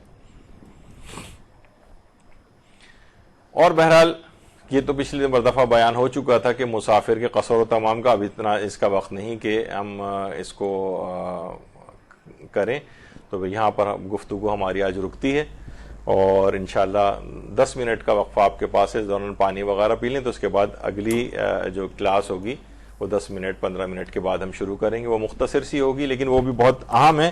ایک سوال عام طور پہ جو کیا جاتا ہے وہ یہ ہے کہ امام حسین کی جب قبر کی زیارت کے لیے جائیں، وہاں پر جا کر لوگ اکثر کا یہ بھی ہوتا ہے کہ وہ عید کے دن مثلا زیارت کر رہے ہوتے ہیں، تو اپنے ہوٹل سے خوشبو وغیرہ لگا کر غسل وغیرہ کر کے زیارت امام حسین کے لیے جائیں، تو کیا زیارت امام حسین کے لیے خوشبو لگانا اور غسل کرنا یہ مستحب ہے یا نہیں؟ یہ ہماری اگلی گفتگو کا عنوان ہوگا جو اب تھوڑی دیر بعد شروع ہوگی۔ وصلی اللہ علی محمد وآلہ الطیبین الطاہرین۔